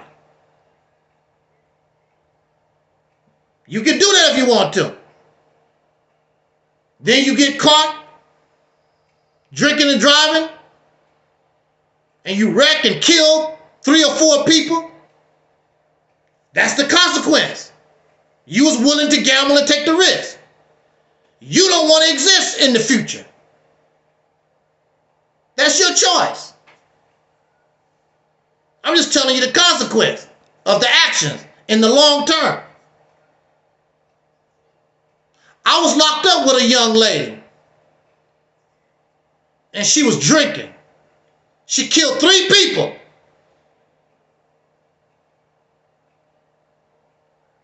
And that messed her head up. She saw the bodies lying in the streets, and she knows she done it. She saw those lifeless bodies go to the morgue. And they sent her to the crazy house. Her mind was all messed up.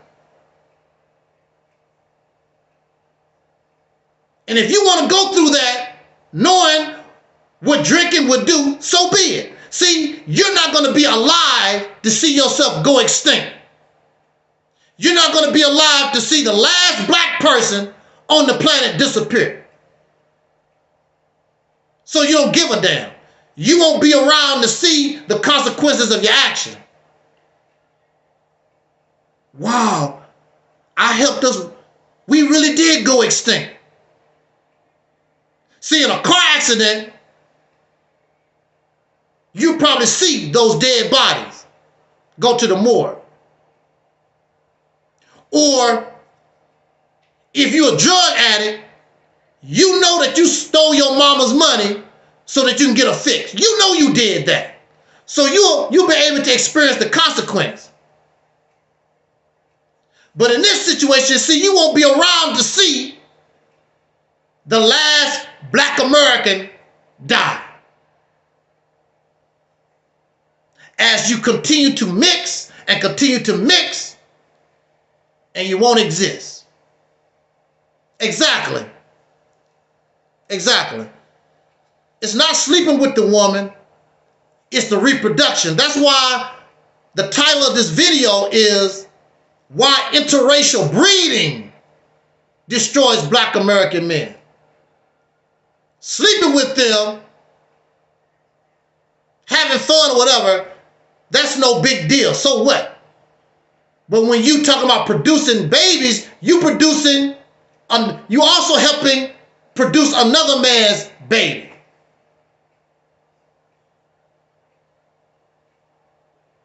And if they breed with somebody other than you, it gets lower and lower and lower until there's nothing else left.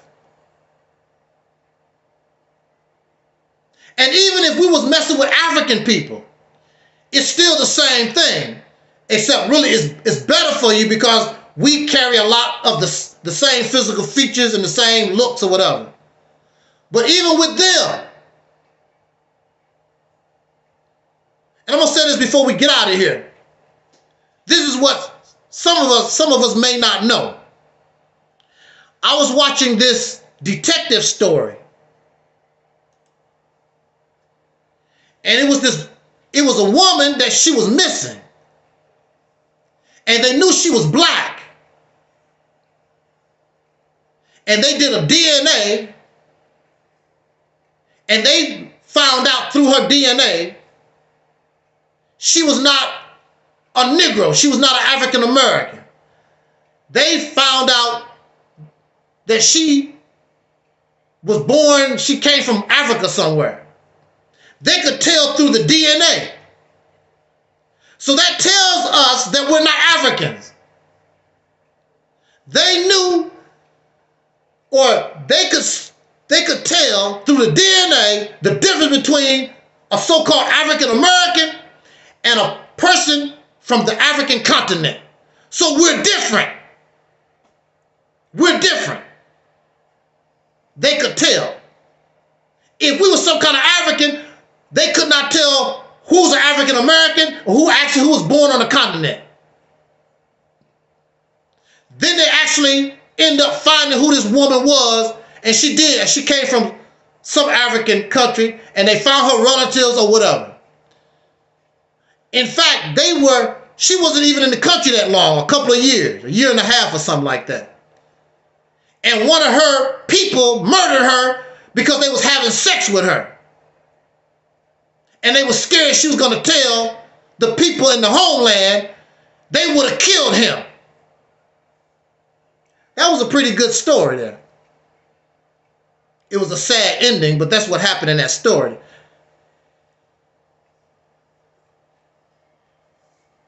But it's about our breeding. That's what this video is about. It's about what the consequences of our breeding outside of ourselves. That's what I want you to understand. But all that wouldn't be a problem if we learn how to love ourselves. It wouldn't be a problem if you as a man understood, really love yourself. I'm not talking about to love yourself mean I love my people. I love where I come from. And I want this to live longer than my physical body. And the only way that can happen, I got to do it through her. You cannot live outside of her. You go outside of her, I don't give a damn if you don't like her or not. You start to go outside of her, then you will die. And that's for any life form. You will die. That's the point that I wanted to make for us tonight. I'm glad that the deacon brought up those questions. Excellent questions. And I've been happy to say, I don't know. That's a good point. I don't know. And my answer, you don't have to accept my answer. But if you have a better answer, then let's talk about it, let's discuss it and see. It could be better. I can say that's right. I have some questions for that.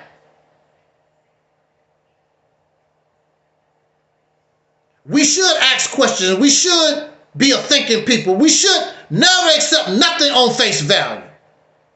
Nobody is beyond interrogation. Nobody is beyond question. And nobody is perfect. I could be in error. I could be totally wrong. Everything I said in the last 2 hours, I could be wrong.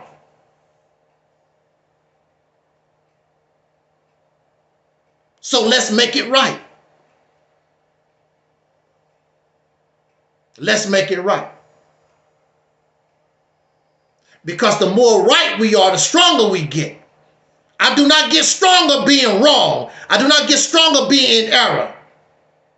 You can see things that I probably cannot see. And that's how we grow. That's how we mature. That's how we rise. But I don't see a future for this people, this tribe, this family, this race that we call Black American, foundation of Black American, or soul brothers and sisters. I don't see a future if the man or even the woman go outside of the family, go outside of this. You will become extinct.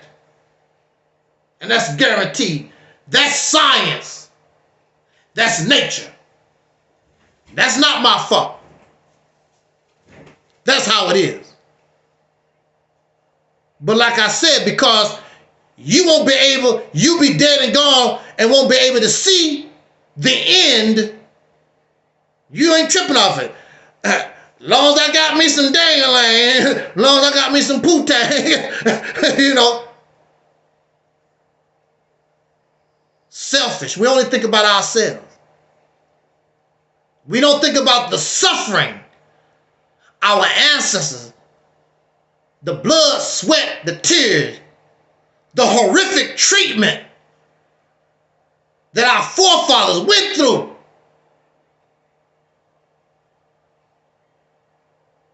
So we can be so pitiful and pathetic.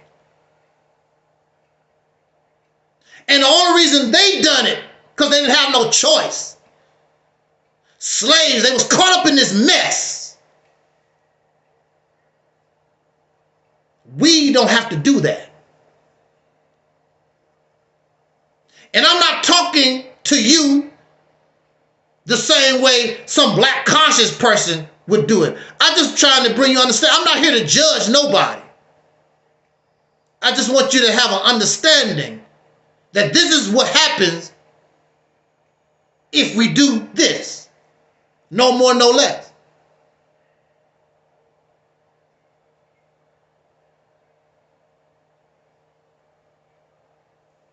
And I'm pretty sure you don't want to hurt us. That's not your intent. Drinking and smoking and all those different things hurt us, hurt people personally. They also hurt society because people die. They die in the car accidents. People murder because they get drunk. You get assaulted because people get drunk, high on drugs. So society itself hurts.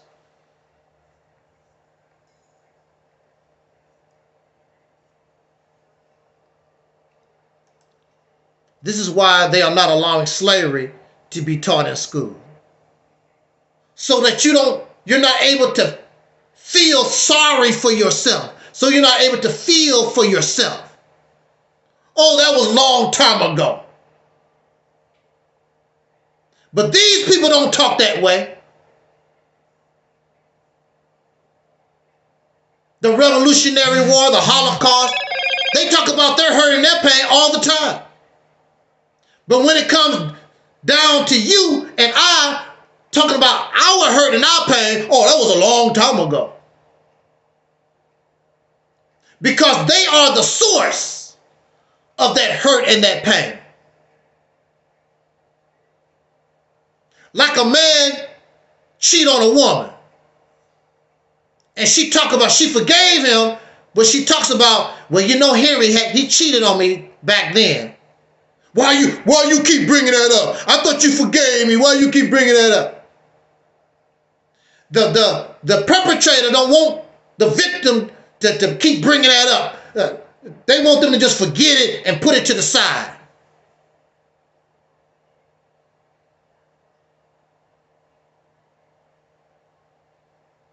Because they did it.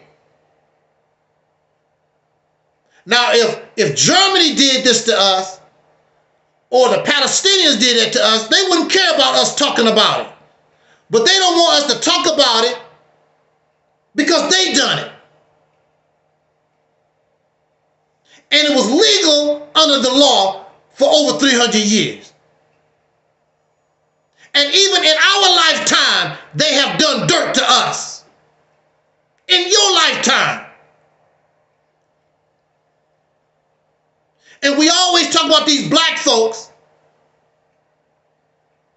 that get a reality check because they think things is different. A lot of things change. And every time you turn around, you have a Negro on social media. Uh-oh, so-and-so got a reality check. Because times is different. Times ain't no different like that. It's a lot of brothers and sisters in jail, innocent people, and people who are overpunished in these prisons and these jails. That's us. It's no coincidence. According to our population, we got so many people locked up. It's done on purpose. We know this. So how the hell things change? The prison is the new slave plantation. The jail is the new slave plantation. In your lifetime, in our lifetime, there's no way I should have been locked up for no damn 10 years. Even if I was guilty, I should have been locked up no damn 10 years. They know it. But that's how we're done in this country. There's no justice. There's no fairness. I should have got probation. They saw opportunity to railroad a black man, and that's what they done. I'm lucky I'm not dead. That's how they do us in this country. Ain't nothing changed except how things are done. And there we are, we in the background. What did you do?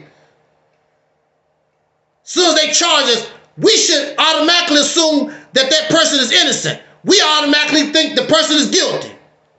What did you do, brother? Knowing how these folks do us. I don't give a damn what they charge a brother and sister with. I'm rolling with that brother. I'm rolling with that sister. Innocent until proven guilty, of which that's what we're supposed to be anyway in this country. You're supposed to be innocent till proven guilty.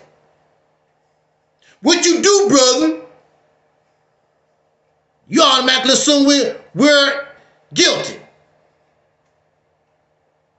And when they see that you roll with them, they really kick us in our ass. Well, he deserved it. He got what he coming for. Until it's your turn. Until it's your turn. Then when it's your turn, ain't no justice. Look what the white man did. You didn't say that when they was condemning, when they was doing that to another brother and sister. Your ass said, what did you do? So I'm asking you, what did you do? What did you do?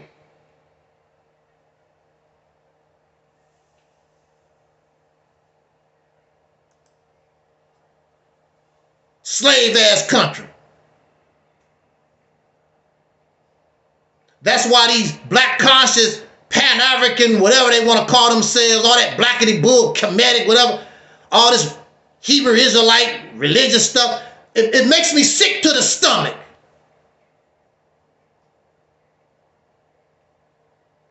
They are part of the problem, not part of the solution.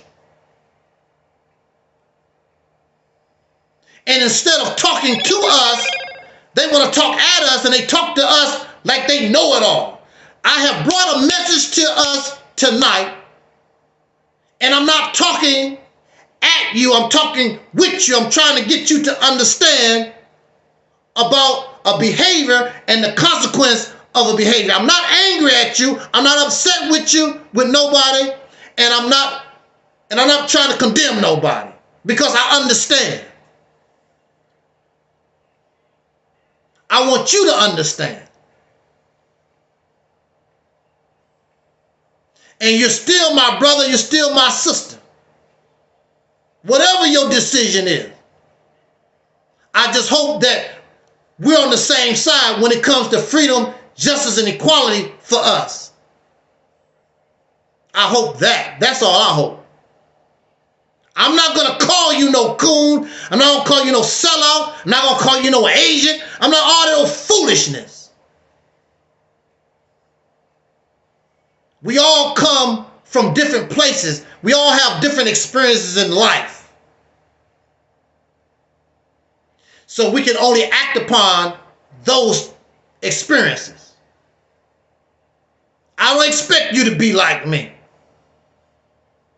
I'm just bringing this message so that you can understand where I'm coming from when I say something like this to us. And I hope that you do.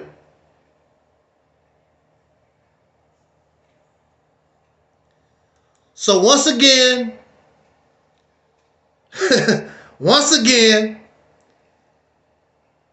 a 30-minute hour video. We going on almost 3 hours. It just never fails. It never fails. Never fails. But again, like they say in the church, when the Holy Ghost, when the Spirit hits you,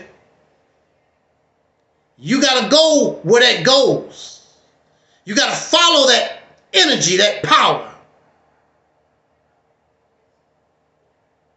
And a lot of times I talk to us and I use notes, which I did. I used a little bit of notes, very tiny. I wanted to speak from the heart. I shouldn't have to make a speech out of it. I should be able to speak from the heart.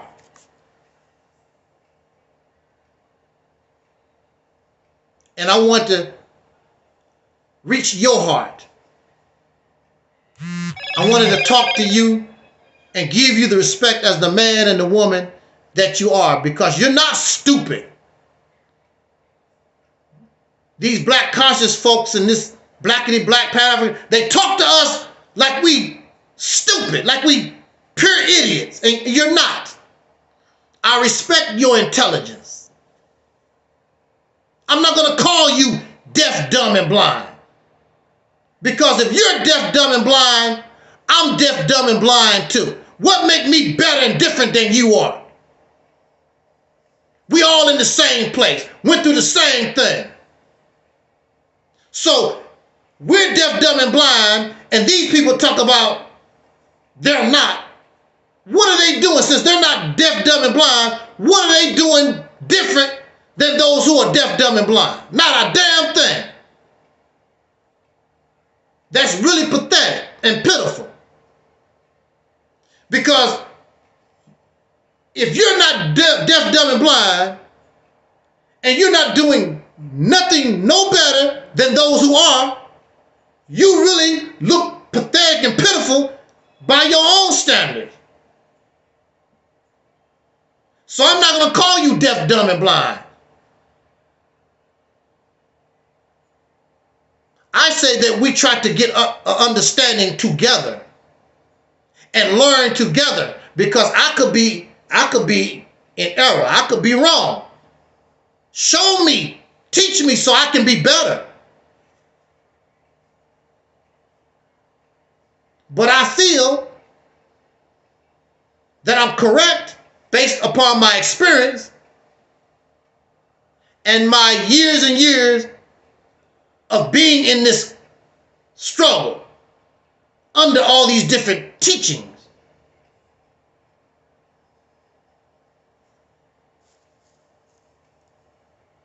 Some of it is nonsense, and some of it is true. And a lot of it has to do with the perception of how we bring it and talk to people, because, again, I'm not better than you. And I hope that I'm not talking to you, and I hope that you don't feel as though, oh, he think he know it all and better than me. That's not how we roll here at the Realities Temple on Earth Internet Ministry. I don't do that. I could be in error. I can say that I'm wrong. And you can show me a better way, but I'm going to question that. And you see, our brother, Deacon of Reality, start firing questions at me. Valid questions. Credible questions.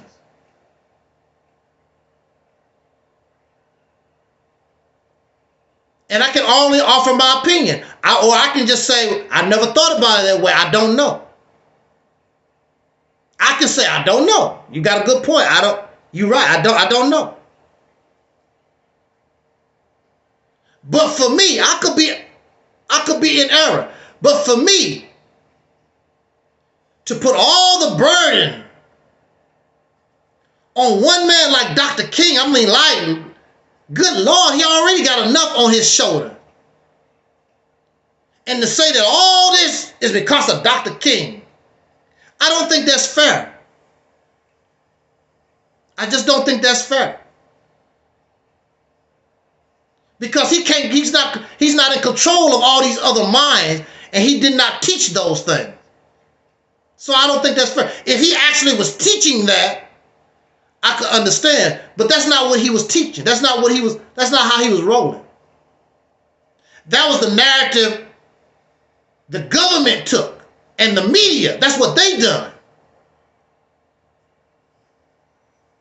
Because I know I grew up in the South during Jim Crow.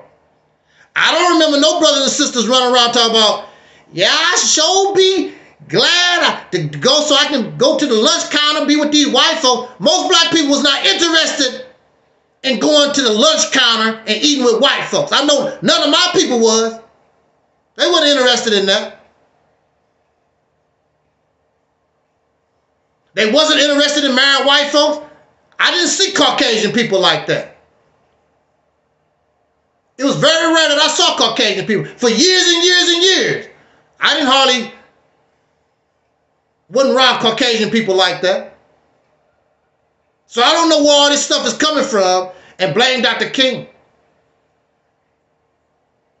In fact, I would say it was probably more city type people that was engaged in that type of activity, more so than black folks in the South. Why would black folks in the South want to run to and want to be around white folks like that after getting your ass whooped and terrorized?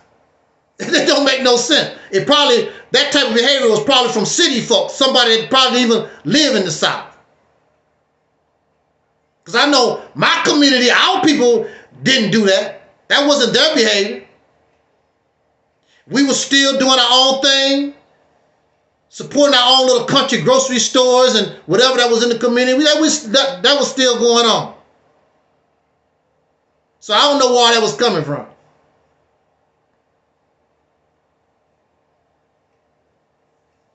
And so I'm telling you about my experience. I never heard that type of talk. And I never heard nobody talk about, I want me a white woman. I want me a a white man. I never heard that type of talk growing up. In fact, the people I was around found it sort of disgusting. It was disgusting.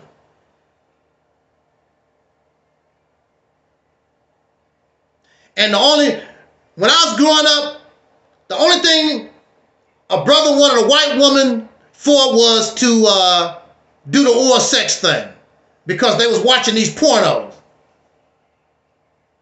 They didn't want no white woman like that. They called her a freak. And when you wanted to go freaky, you go get your white woman, do your little freakiness, get you a Caucasian prostitute, then you go home and be happy. That's what I saw with my own eyes. I saw the brothers do. But they wasn't, I got to get me a white woman, man, I'm in love with a white woman. No, she was something that they used because they was tripping on those porn movies and they wanted to experience the ding-a-lings lapping thing, because back when I was growing up, black women did not do that. Ooh, that's nasty and disgusting. Black women did not do the oral sex thing. It was nasty and disgusting. But now that we are integrated and they teach us and we are under their influence, of course now we don't have no problem with it. But when I was growing up, that was nasty. It was disgusting. It was freaky. Now people brag about it. Girl, I took that dang-a-lang and what? When I was growing up, you did that, people frowned up and like, ooh, you disgusting. Now we just as nasty and foul and filthy like them.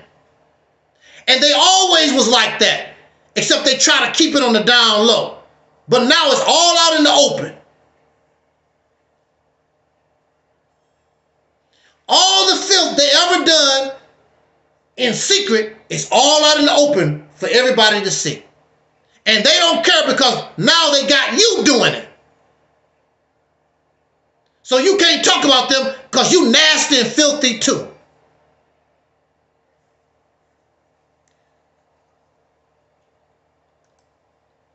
I noticed most of the mixed kids I knew born in my state of Texas eventually moved out of the state.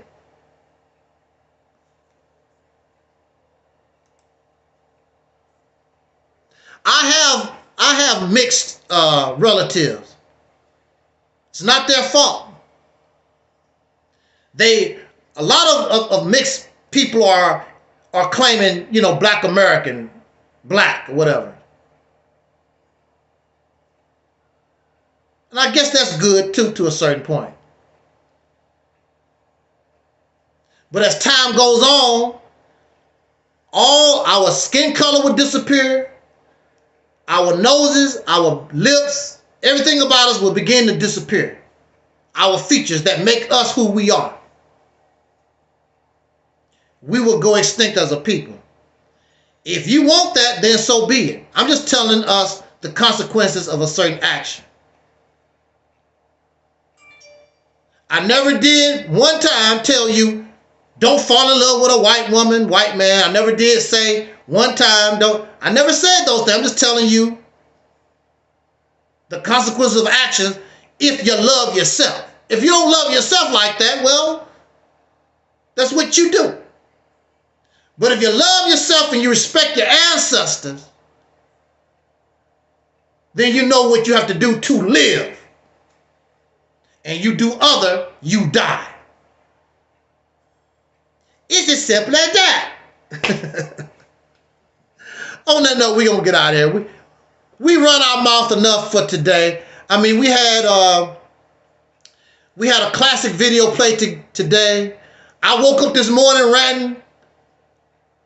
And now I'm ranting in the evening time. We talked enough today. And I still could have talked some more, because those of you who are subscribed to the channel, you see I have scheduled the Black Conscious Community I'm paraphrasing. The black conscious community suffers from David Ruffin syndrome. I'm a psychiatrist. I'm bringing a new diagnosis. David Ruffin syndrome. We want to talk about David Ruffin syndrome. And I have it scheduled for, I think, Sunday. Probably do it Saturday. Might do it tomorrow. Like I say here, never put off tomorrow what you can do today. Because there's no guarantee that tomorrow is not promised to nobody. What do my deacons say? What do my deacons say? We don't come here with a choice of race anyway. That's how a lot of these people justify their relationship is. We don't come here with a choice, right? We don't come here with a choice of race anyways. That's how a lot of these people justify their relationship is.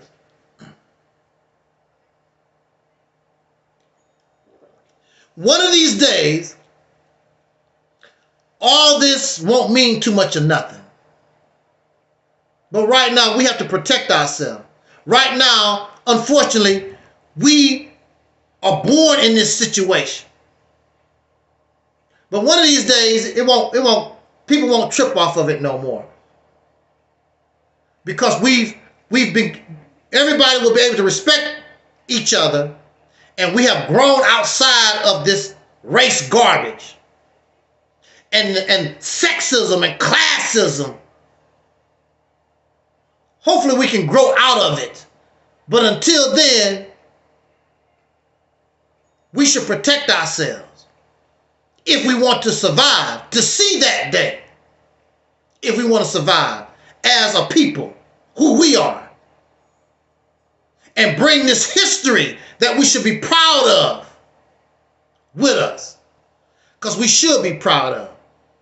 I don't care what they did in Egypt. I don't care what they did a long time ago. I am happy and I am proud of my ancestors, what they done to survive and live right here in the only place that I know of, this nation called the United States of America.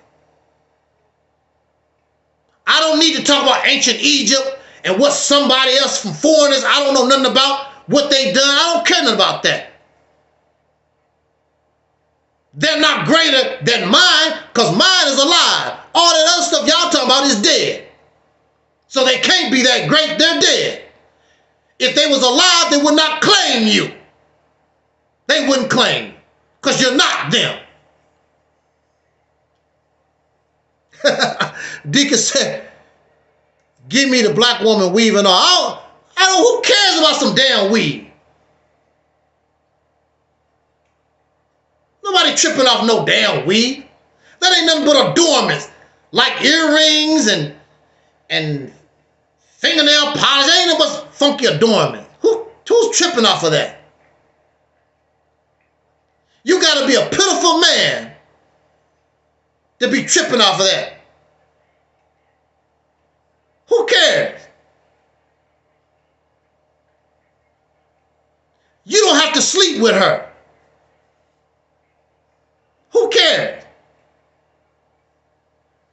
But the thing about it also, again, give her a place and you can take care of her. I guarantee you, if she knows that's what you want, she'll do that for you. You don't have to worry about it no more. But don't try to make no demands on her, and you can't do a damn thing for her. Because in this society, it's perfectly fine and she likes it. Who are you to make demands? What you gonna change? That's what we never see. What you gonna change? Ain't nothing wrong with you. What you gonna change? Don't talk about what you gonna change. Okay, if you don't want her to wear no weave, what you gonna change? Because she like her weave. What you gonna give up? You don't talk about that. So that's why we say the best option, the realistic option that we have is this program, this vision called Operation Exodus Mississippi Campaign. That's you can accomplish that. Everything will start to fall in place.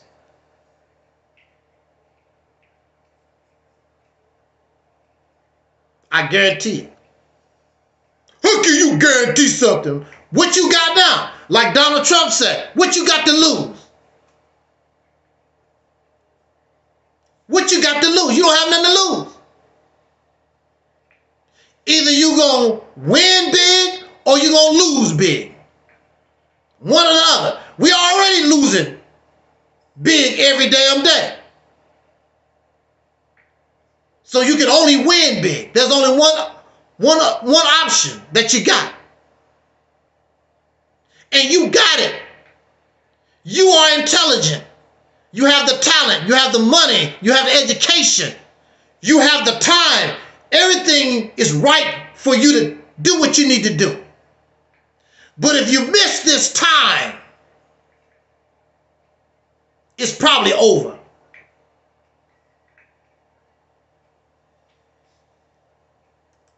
It's probably over. To get an understanding and the foundation of the Mississippi campaign, we have a video called, or you can look it up, Operation Exodus Mississippi Campaign for Dummies, something like that. It's a collection of videos I put together, and it will give you a foundation. I want people to challenge. Bring your solution and put it up against the Mississippi campaign. I want you to bring it here. There's nothing out here. We already know there's nothing out here that can touch nor have the benefits of the Mississippi campaign. For you. It's not for an organization, for a certain, no, it is for us, and all of us will be participating. And the first place we want to see if the people of Mississippi are ready. If they're not ready, you don't need to do nothing because they're not worthy. Maybe brothers and sisters in another state are ready, because that's a losing proposition. If the people who actually live there already don't want to do a damn thing, you're wasting your time. But if they ready, woo! But see, they can't get ready about something they don't know anything about.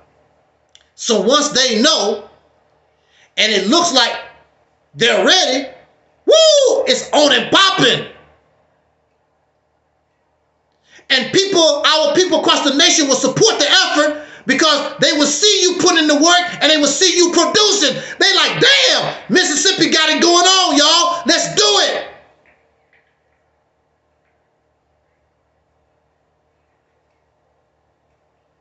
Let's do it. That's the beginning of our on the road to that promised land that Dr. King spoke of. It's not going to come to you out the sky. You got to go for it with your own hands and using your own mind. What a wonderful, woo, man. I could see it clearly. And you can say, you can give God the credit or elephant the credit, whatever you want to get a credit to, as long as you get the job done. That's the way to go.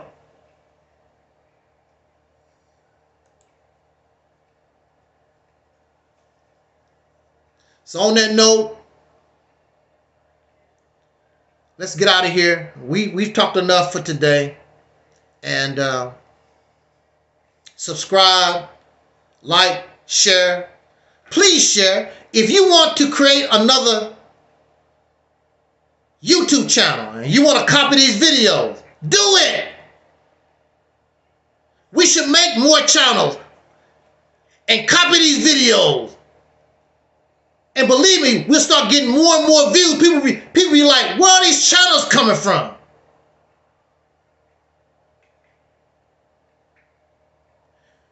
The message that we have here is stronger and better than anything out there. And we keep proving it over and over again with the flunkies because the big boys won't come. It reminds me of those old kung fu movies. You got to go through all the flunkies to get to the big boy. So we always got to deal with a flunky because they don't represent nothing. But they think they know something because they hyped up on a video or a tape or something. Then they come here and get their feelings hurt. We want your boss. We want the big boy. They're not going to come. A lot of them know about Angel Snub Nub 7. I've been on here since 2007. Before all of them.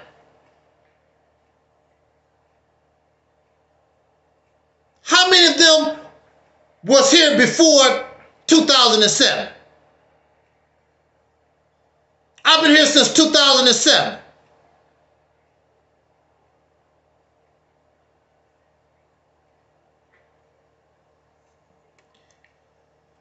And had a lot of videos out here. A lot of these folks, a lot of them, they know who the hell I am. They don't want to mess with me. Because they have this agenda. And they don't want to see their people see them go down in flames in real time.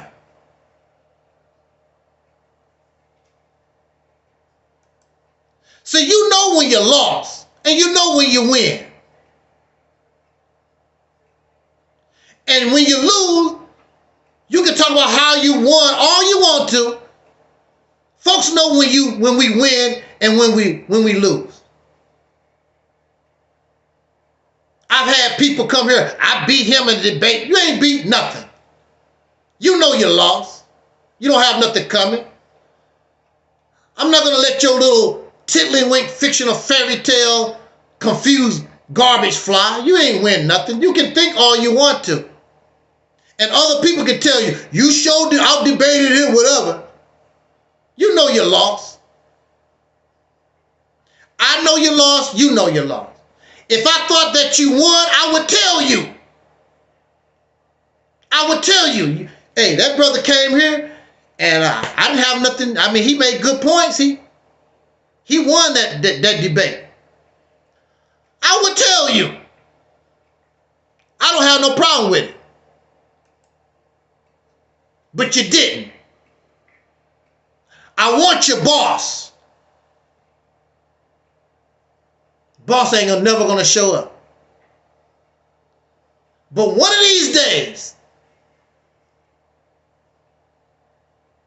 your boss is gonna have to face this. One of these days. It's time for them to move out the way.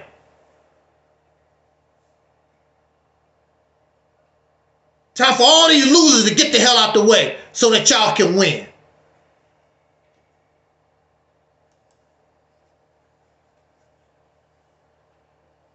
Over and over. And they never come back again.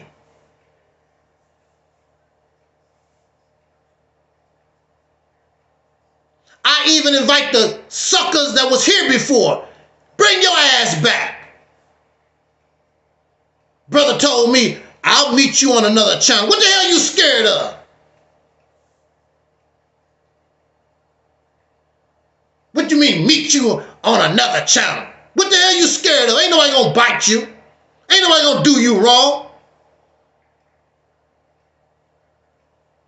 Come here, let you talk. No, you not ready for the question, and you hope that if you on another person's channel You think they will help you.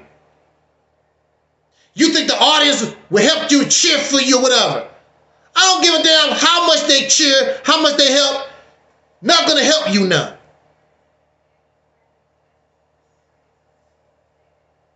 I'll meet you on another channel. You can't handle the heat. You will get the heat regardless.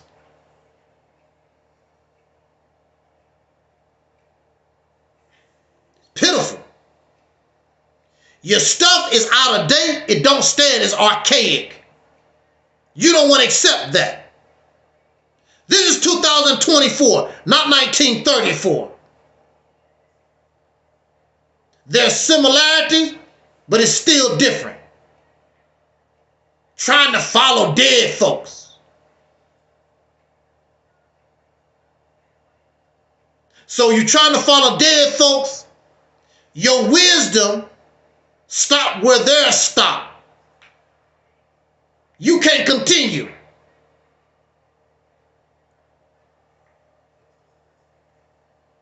You can't follow Malcolm X because Malcolm X stopped at 1965. And he can't analyze the new information. Marcus Garvey, Frederick Douglass, all our people did not have the information that we have today. They couldn't go to Google. They couldn't go to the internet and look up information. All the different information that we can get just by pressing a button. They couldn't do that. It's a lot of knowledge they didn't know. And so since they didn't know, their conclusions can only go to a certain point because they didn't know. Somebody told me I couldn't out-debate Malcolm. Why not? Why I couldn't out-debate Malcolm? The only thing Malcolm basically had, what Elijah Muhammad taught him, and some other little rinky-dink stuff, Pan-African outdated stuff. If that's all Malcolm got, he's done. I don't care how wonderful he can speak, how he can talk, that ain't gonna help him none. Because all that's outdated. If anything, Malcolm would look at us and like, wow, that's really interesting. Because Malcolm had an open mind to different information. Malcolm loved the teachings, but Malcolm's mind was open to different information and different ideologies.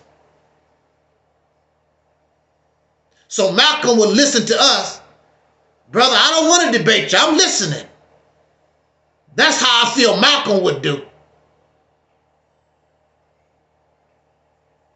And you should be the same way. Flexible in your mind. A critical thinker. That'll get you a long, long way. Real knowledge. Produce. Fake knowledge make you feel good. And that's all y'all got is fake knowledge. And it's not even knowledge, it's belief. It don't produce nothing except more belief. So on that note, damn, y'all hung with me a long time here. I appreciate it, your company. I thank you so much. And again, we're talking with you.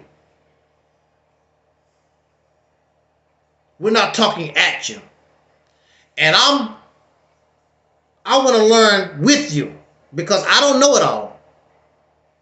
I could be severely in error. I don't think so, but I could be severely in error because I'm subject. I'm not perfect. I'm subject to error, to being wrong. But if I'm not, then that's something for us to think about.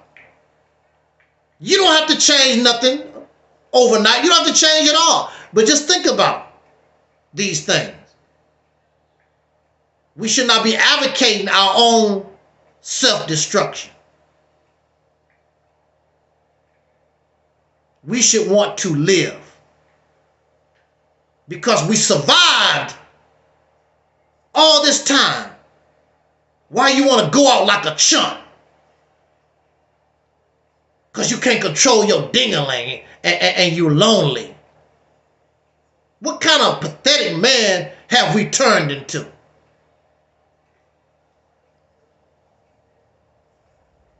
Let's get out of here. Jot down your comments. Again, thank the Deacons of Reality for always being here in support of our platform. I saw Brother Don Anderson. I don't know if he's still here. Thank you so much. Brother Denzel in the chat room. A brother or a sister. I don't know if it was a brother or sister. Zapata. Over there, our Facebook messed around and went out. So I'm going to have to re-upload this on Facebook. It went out on us. But I appreciate it. It's always an honor to talk with us. I thank you so much. And just like our ancestor, Don Cornelius used to say in parting, I wish us love, peace, and soul. And we are Audi 5000.